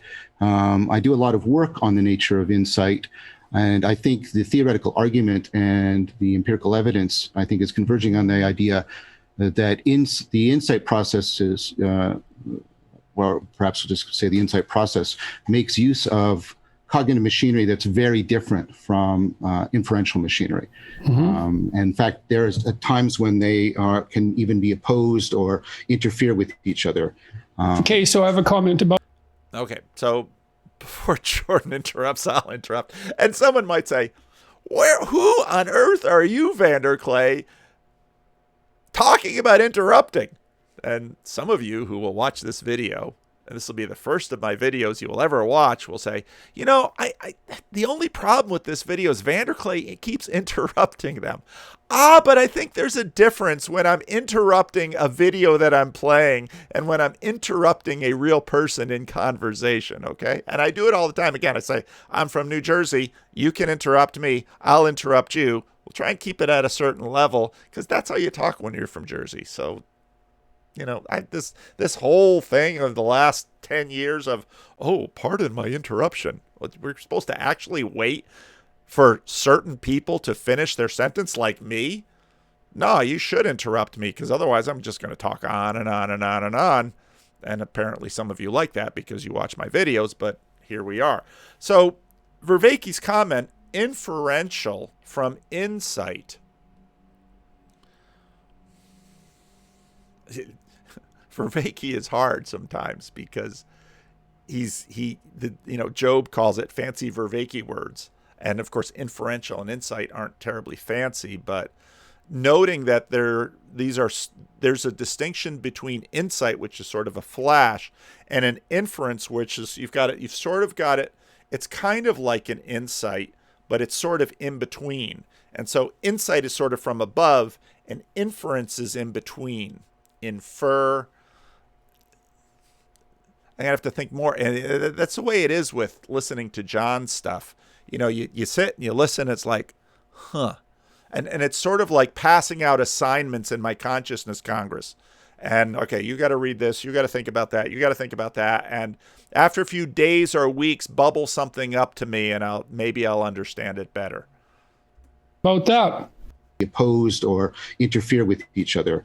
Okay, so I have a comment about that. Yeah. You know that when people develop prefrontal dementia, sometimes they experience a burst of creativity.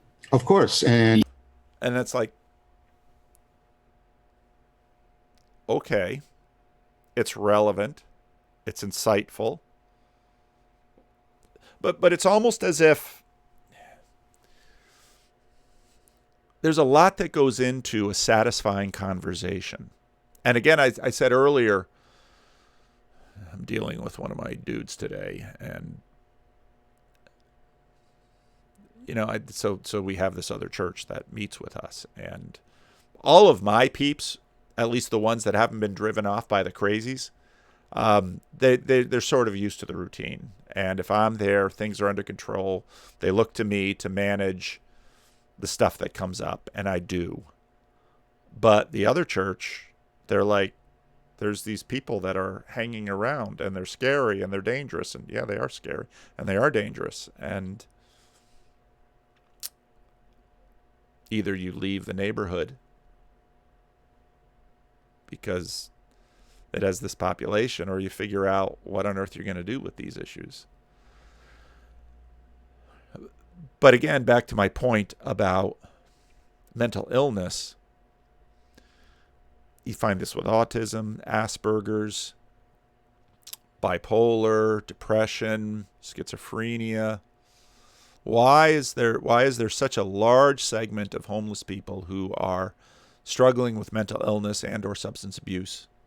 Part of it's because it is so difficult to actually have a meaningful, satisfying, productive, healthy, life-giving conversation. There's almost nothing that we do which is more difficult than actually relating to other people. Because as Peterson says again and again, there's nothing more complex in your world than another human being.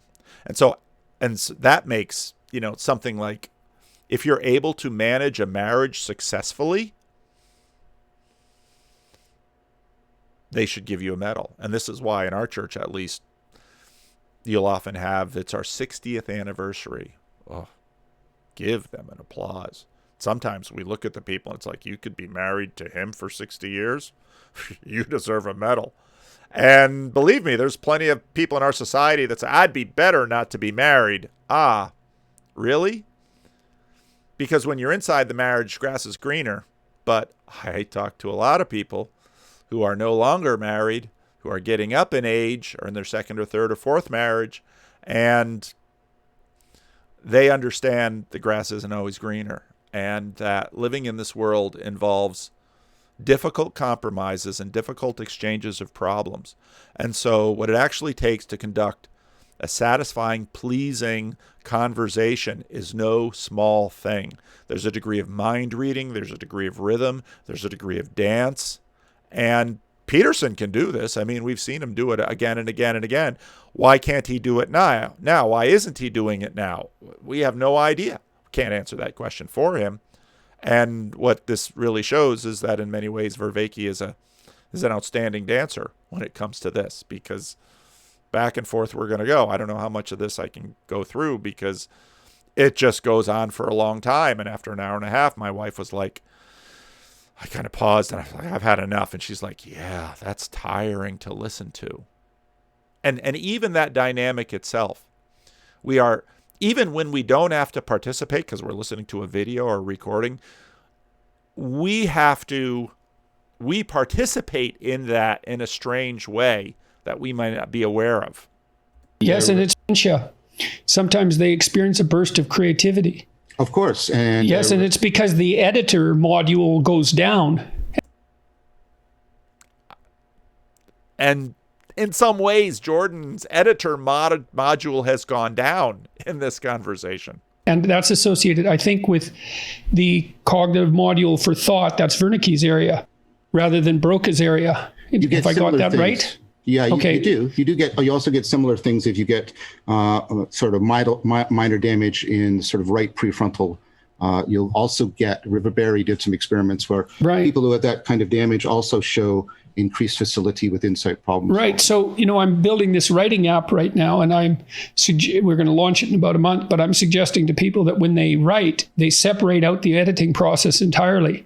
And he said this before, and I think this is excellent. And so those of you who watch my videos, I don't edit. I have separated out the edit processing entirely. In fact, most of the time, it doesn't happen at all. You just get the low filter me, not no filter. I do have a filter. And those of you who are careful watchers of my video know that there are certain things I do not talk about here. Or at least I don't talk about much because I do have a filter.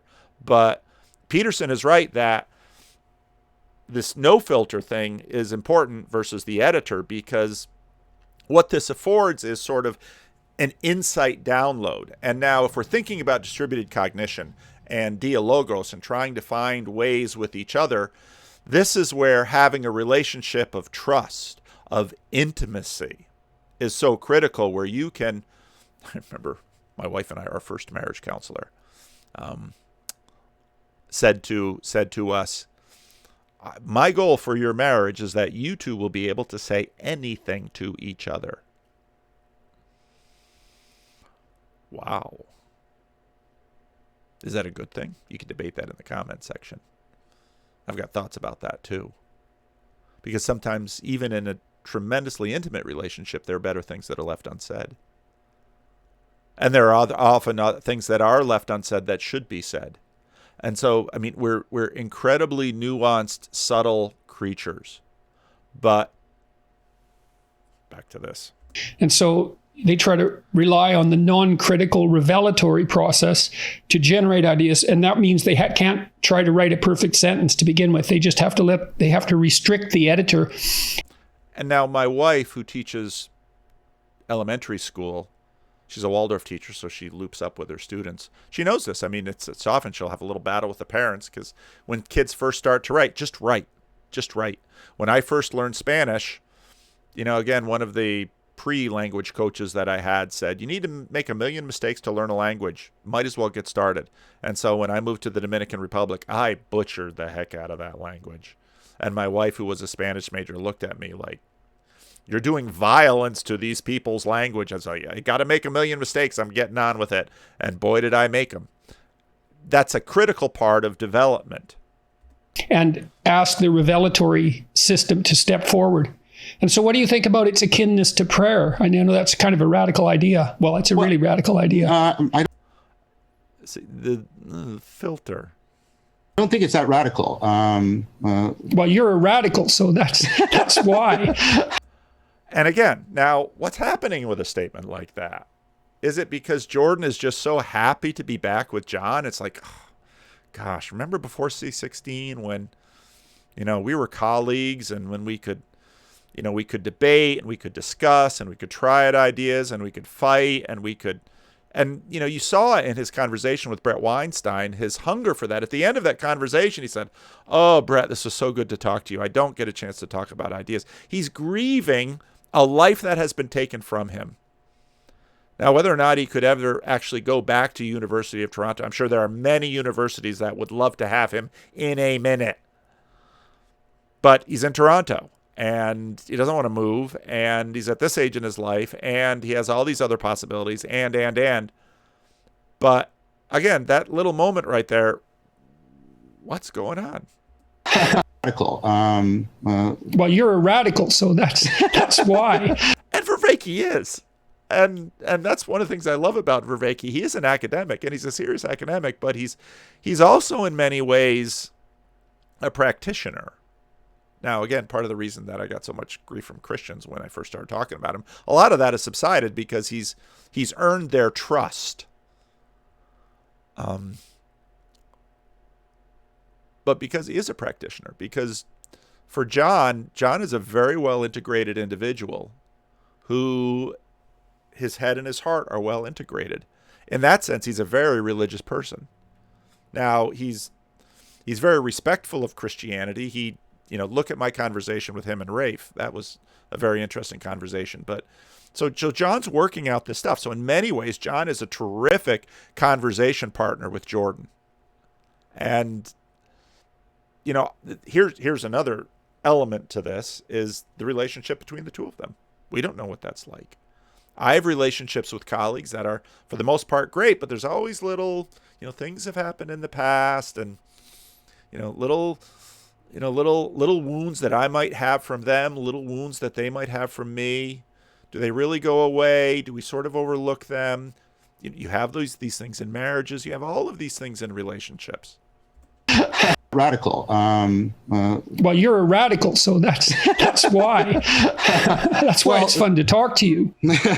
Well, the idea, I think it's only radical if you go in with some presupposed epistemologies of what's going on in thought. You may be an empiricist in which you think your relationship to thought or any knowledge acquisition process is a purely passive receptive one, or you may be a romantic where you think that thought is literally, you hear it literally in the expression, an expression, a pushing out, an act of imposition on the world. But what I think the phenomena of insight does is reveal that a lot of our thinking is neither active nor passive. It's what I like to call participatory. It's the same kind of thing like, Now, a big win from this conversation is John getting to share with Jordan his 4P ways of knowing. And sorry for the sound problems in the video I released Monday. I don't know why that happened, and John's 4Ps, there's some debate with Mark and Manuel in the Awakening from the Meaning Crisis community, and Strahan has some of his own ideas in that. So again, around John, he has gathered a learning community of his own that can sort of test and filter and work through these ideas. But Jordan Jordan hasn't had any opportunity or time to get into any of this stuff. And so by the end of the conversations, one of the big wins of this conversation, however chaotic it was John getting an opportunity to really communicate his 4P way of approaching language or knowledge. Participating in a conversation. It's not just a sequence of, actions and passive receptivity. There's a co-collaboration. We're co-creating. We're making something together. In fact, that's one of the defining features I have for what I call dialogos. I try to use the ancient Greek word rather than the modern word. The logos. Yeah, because... Yeah, well, that's also my... See, now, again, instead of sort of... John just introduced a new substantive term, this dialogos, and those of us who follow John closely know this is a big deal, and this is very relevant to what they're going to do today. And so John is in some way sort of setting up the rest of the conversation, and now Peterson sort of does a word association thing to it and is going to derail this in a whole nother way. Rather than the features I have for what I call dialogos. I try to use the ancient Greek word rather than the modern word. The logos. Yeah, because... Yeah, well, that's also my, word I use frequently. Yep. We haven't talked about why people want us to talk, and the reason they want us to talk is because our ideas dovetail to a substantial degree and also diverge interestingly, and so... Now, again, this is something that... This is a kind of thought that you have sort of in the back of your mind when you're having a conversation with someone. You've got them in front of you. You're keeping them in front. You're prioritizing them over this thought in the back, and there's a switch. So the other thought comes forward, and status is involved in this. This thought is more important than this thought. And again, a conversation is sort of a dance. And so what you do sort of in this dance is an abrupt move change. And in my wife's term, we had just settled down. We had just put some pumpkin pie in front of us, and now it's like, no, I want apple. Oh, okay. Well, let's, take the pumpkin away and bring back the apple. And it's, logos. Oh, logos. Yeah, people want to talk to us because, and what's I would suspect is going on in Jordan's mind is that he is, so in the back of his mind the whole time, well, why does everybody want John and I to talk? Oh, we're both talking about logos. And in fact, for the first half hour of this conversation, this is kind of the question that's in the back of Jordan's mind, but it doesn't stay in the back of his mind.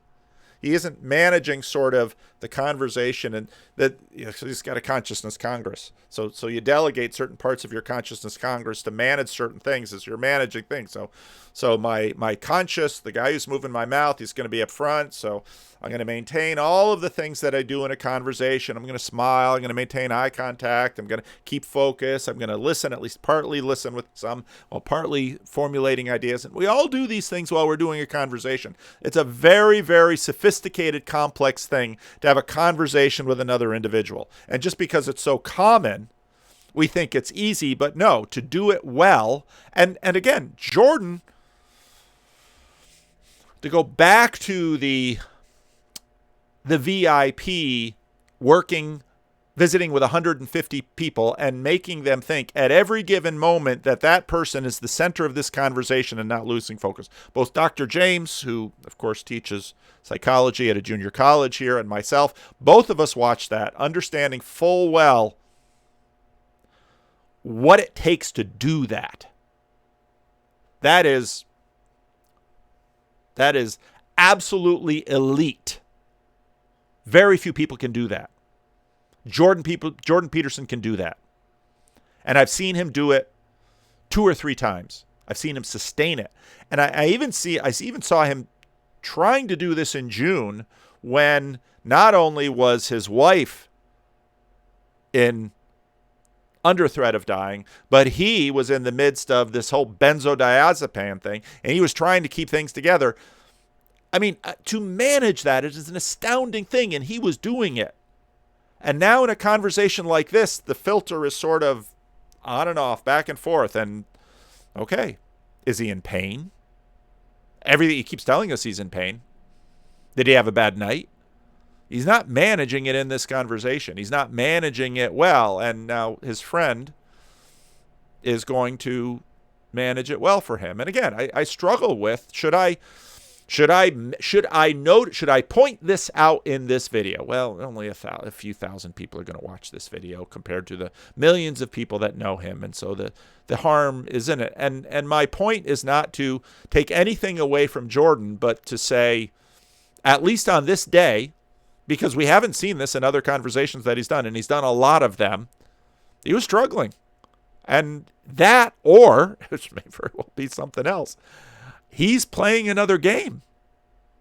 And maybe he doesn't even know the other game he's playing. I don't know. Human beings are like that. So, and all that goes into making this conversation a conversation so intense it might as well be psychedelic. Yeah.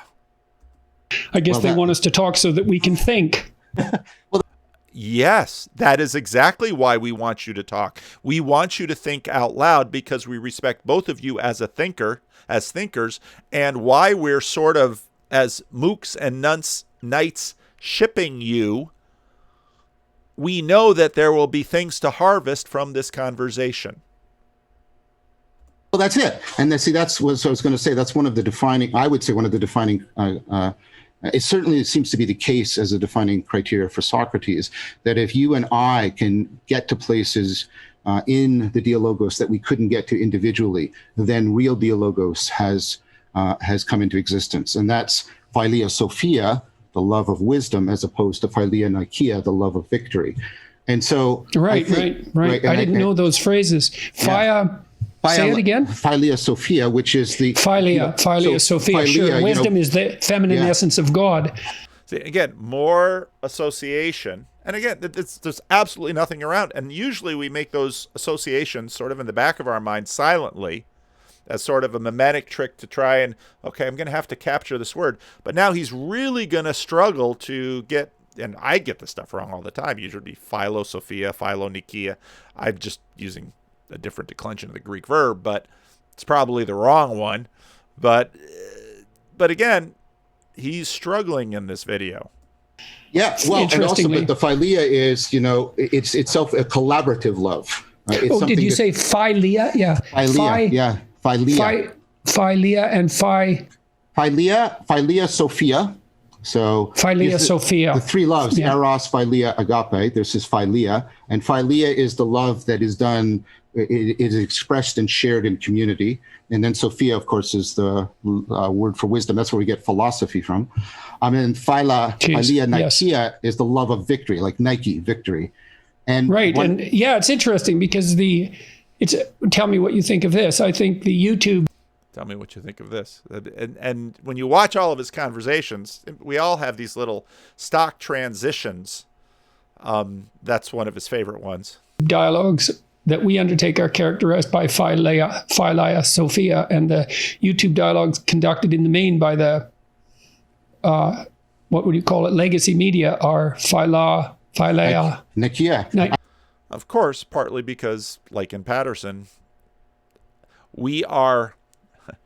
fights sort of hack our attention, our salience landscapes.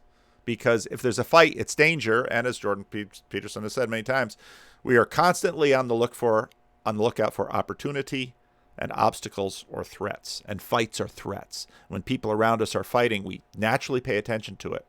And so in an attention economy, YouTube is going to pay attention to the fights, which is why a lot of Jordan's culture war videos are his big videos. I totally agree with you. And I think people appreciate philia sophia much better. You better believe it. I certainly appreciate it much better. I did two of these with Bernardo Castro. One was 3 hours and one was 4. And I haven't had a chance to see those yet. Now, Peterson's going to ask about status in just a minute here. 4 hours. And the accepted wisdom is nobody's going to listen to those. And these are extremely popular. People are willing to hang in precisely. How popular? See, he's a social scientist. I want to know the numbers. How popular are they? And in the back of his mind, you will watch him do this. And in some ways, it's sort of like the filter's gone. This is just Jordan. This is the Jordan download. Well, I mean, they've, there's been, I think, 20,000 views for the first one, and it's been up for like a week. And there's been like, I don't know, 8,000 views of the second one. It's been up for a couple of days. And this is for a 4-hour video. Yeah, I mean, 10,000 people came to see Sam Harris and I talk in Ireland. And that was primarily Philea Sophia with a hint of Philea wrapped. I forgot it again. Nike, yes, of course. Nike, the shoe. I just have to picture the shoe. Philea Nikea. Yes, I'm accused of loving Philea Nikea, but I don't. I find that distasteful, and I'm much more comfortable with Philea Sophia. And again, it's fun listening to other people, and so, because we were in the car and my wife was listening to it, she says, yeah, but a sense of him seems like he likes Philea Nikea. And that's right. And that's an impression, and that's a part of him. But, I think he's being honest that we're all conflicted and complex that way. And I hope that's evident. Well, that's very much. And Little tells that he's feeling weak and vulnerable. I mean, right there. And we pick up on those. Human beings are very sensitive to those little cues. And if we wish better for someone, those are cues that help us come close, embrace. If we wish ill to someone, they're cues to, okay, there's a weakness, go after it. Sophia, and I hope that's evident. Well, that's very with Philea Sophia, and I hope that's evident. Well, that's very much. And so again, to me, he's in pain. He didn't get enough sleep. Didn't get any sleep, perhaps, because we know insomnia has been an issue. He's struggling, and so my heart goes out for him, and I think John's too. John's very sensitive, and John is a very generous conversation partner. Much. I mean, this sort of started with my projects. My major project right now, and this is why I'm doing these other things in this manner, is I put together an anthology for publication, and that's probably a good place to stop for now, as I'm about out of time. So I'm not out of slides though. So just a few other general comments about it. Again, a lot in this video about logos and eros, caring. So Skip, some of you might know him from one of the Jung channels. I mean, one of his ongoing critiques of Peterson has been too much logos, not enough eros, not enough attention to eros and Jung. Logos and the Trinity keeps coming on and off in this video. I want to get some of these things in because, we'll see what more videos I make and what videos I have time for. Peugeot comes up often in this conversation, and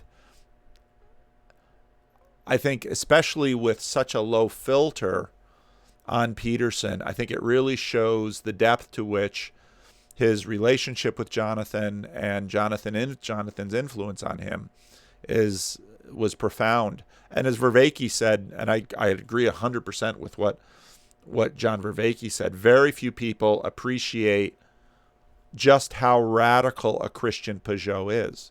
Now, what do I mean by that? Well, he manages a marriage and he manages a home and he goes to a church but people think, it's just about symbols and stuff and art and fun stuff like that. Oh no. What Jonathan is paying attention to, and actually Julian just sent me an email about an idea for a video.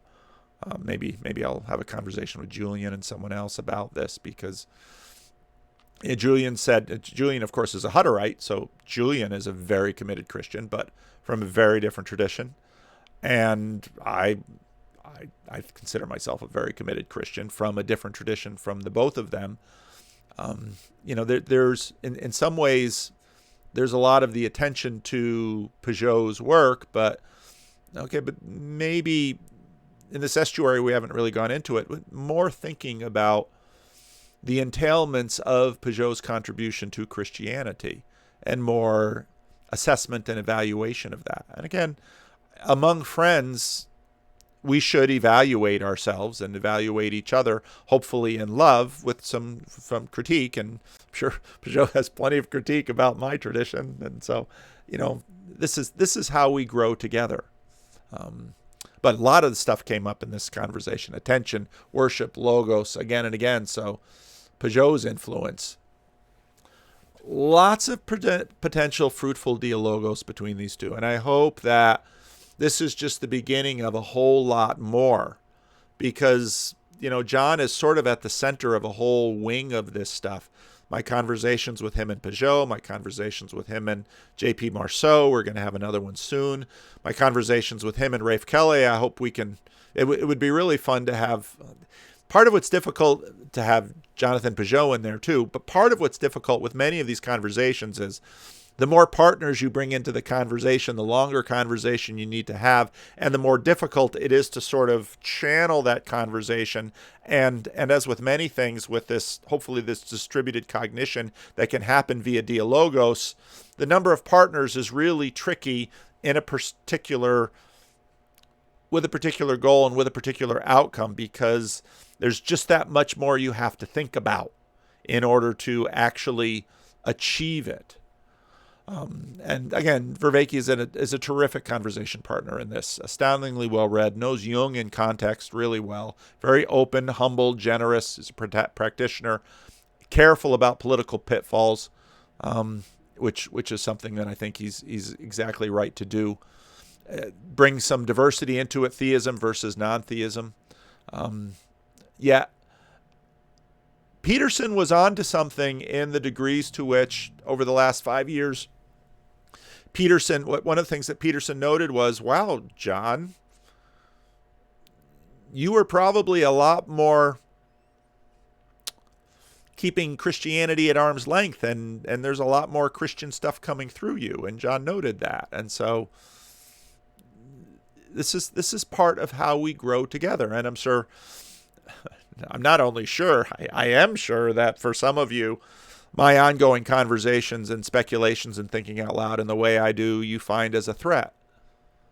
Because, well, no, Paul, we want you sort of in your Dutch Calvinist box, or we want you in our Orthodox box, or we want you in whatever box that you're in. And all of this thinking is a very dangerous business. It's basically like Bilbo going out your front door. You never quite know where that path is going to take you.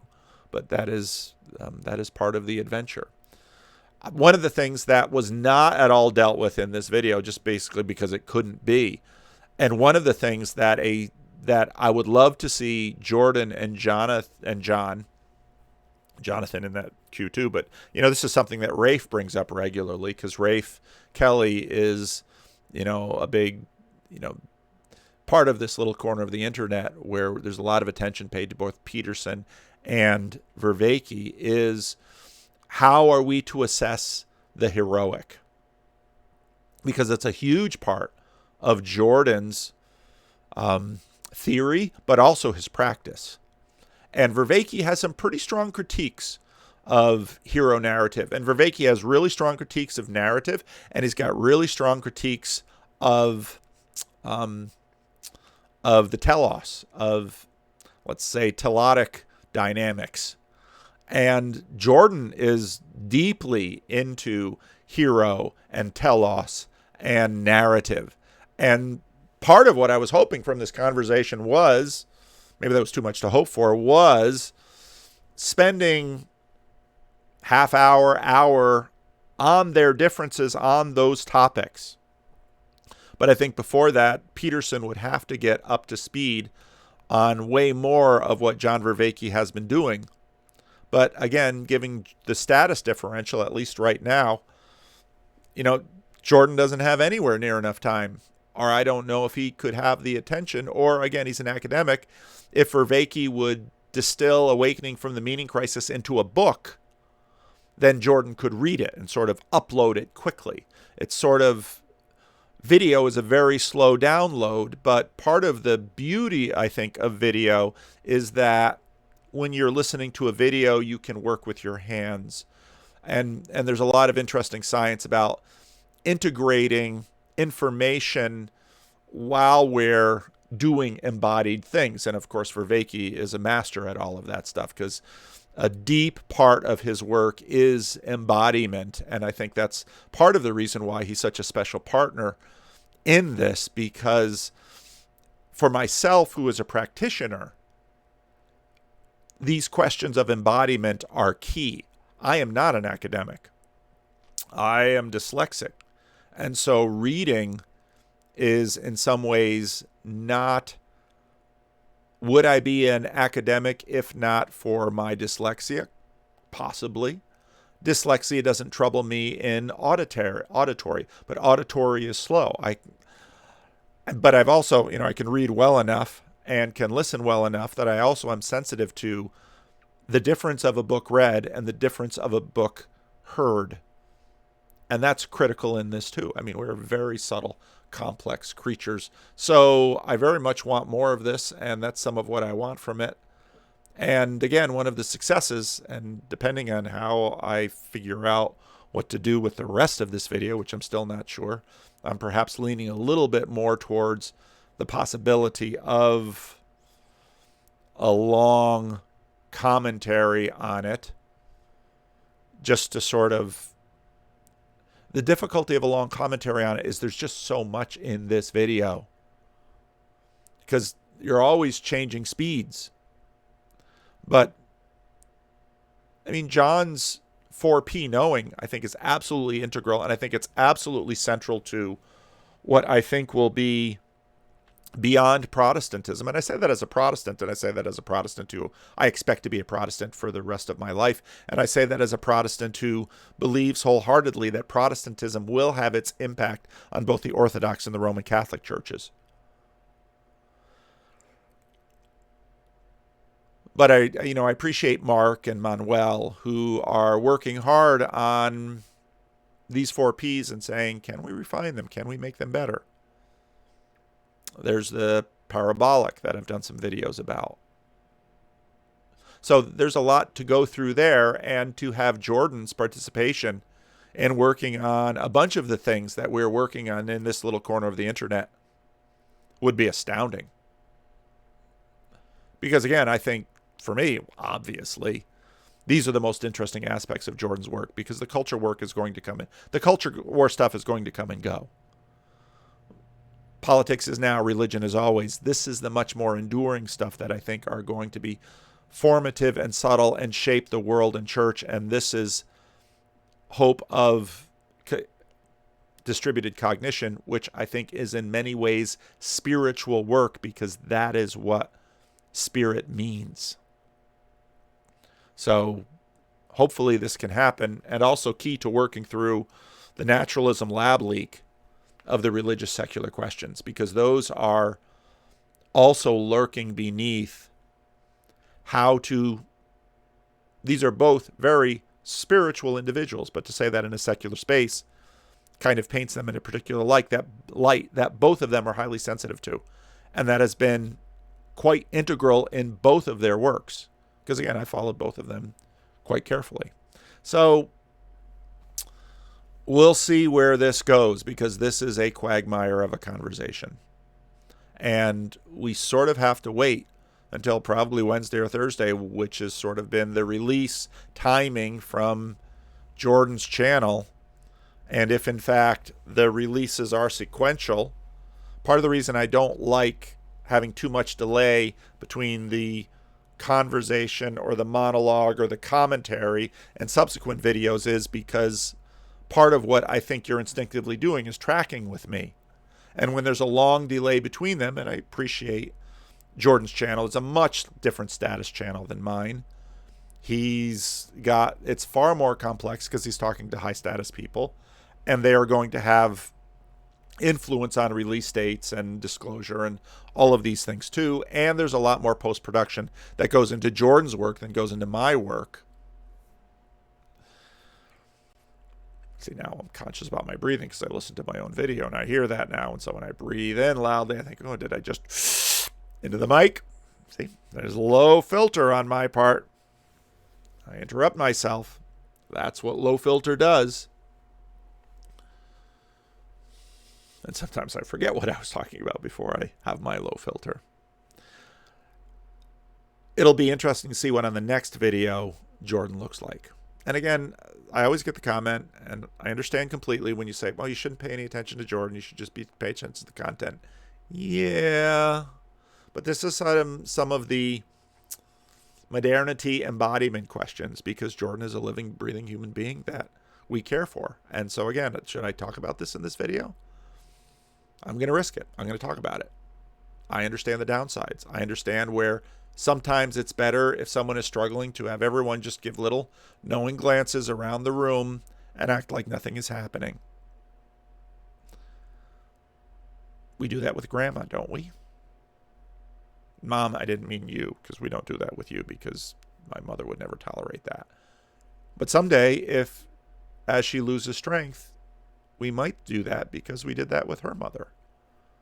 And we do that with people we love and respect sometimes because they're struggling and we don't want to embarrass them.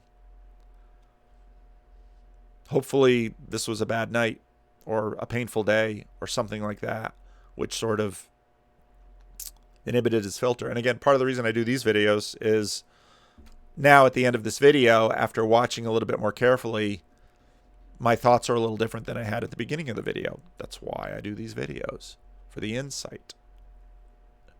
So, yeah, he isn't incoherent. He's tracking and he's distracted on these topics. And there just is seldom enough there just was seldom enough runway, throw in another metaphor, given to any of the given moments to actually get mutual dialogos liftoff. That was part of the problem of this video, that there were one cliche in homiletics, that's the science of preaching, is the failure of most sermons are too many disconnected thoughts. And that's the quagmire and the failure of this conversation. But we'll see what can be salvaged. And again, like I'm warning you, I've got vacations coming up. I've got weekends away. We'll have to see what video production looks like. For those of you who made it all the way to the end of the video, after just saying, I don't know how much time I'll have making videos, I'm also thinking of starting a new channel, which is going to be very different from this one. It could be something like Vanderclay Tech and Travel. My wife and I actually made a video together on this little trip, sort of evaluating China Creek cabins where we stayed up on the Trinity River. And I didn't bring any equipment with me, or not much. And so the video, I should have brought mics with me because I really needed them. So I don't think that video is going to see the light of day. But I love tech videos and I love talking about technology. And when my wife and I travel, it's kind of a little fun project we could do together. She's not sure she wants to be on camera in terms of her face, which is too bad because she's got a beautiful face. But she's off camera in terms of her voice, and she was open to this. So there might be a new channel, and some of you might say, hey, well, what about your Clips channel? Sort of abandoned that. Well, it's sort of on the shelf. Might get revived, depending on what happens. You sure you got enough time for another channel? No, but I like hobbies, and I usually bite off more than I can chew. And if I let that stop me, you probably wouldn't have this channel, so don't complain too hard. So there's a little advertisement. And for those of you, I'm always annoyed when people are like and subscribe. And 3 minutes of like and subscribe in a video. But it really does make a difference. And I know I've had complaints from some of you that YouTube isn't dishing up my videos to you. And so I know some of you, because of privacy reasons, aren't subscribed to YouTube at all. That's fair enough. You can watch I noticed that Brett Weinstein now is his videos on Odyssey because he got demonetized on YouTube and some of his videos blocked. And I wanted to do a video about that this week. I don't know if it's going to happen. So he's on Odyssey. I'm on Odyssey. Jordan Peterson is on Odyssey. If you're annoyed by my commercials and you're worried about the YouTube algorithm, go over to Odyssey and you can watch my videos there. They get reposted there automatically from here. You can also listen to the podcast. But if you are a YouTube user and you want YouTube to surface these videos and you want to share them, like, subscribe, hit the notification bell. I certainly will not say that every video because I'm nowhere near that disciplined, nor do I care about it enough. But yeah, I hope, again, this is sort of a risky video to do. And if Jordan watches it, which I don't think he will, because he's an academic and he's a reader, not so much of a listener. I want the best for him, and I mean him well.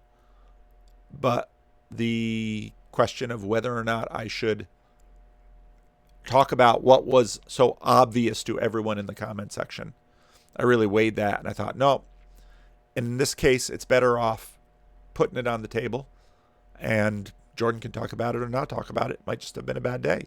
He might be playing, this is always what you have with individuals. Jordan is a very intentional, very subtle, very smart guy. He could be doing something totally different with this video that I'm not aware of. I could be totally wrong. I'd be happy to be wrong. But I thought it needed to be talked about because it is being talked about. So here it is. Let me know what you think.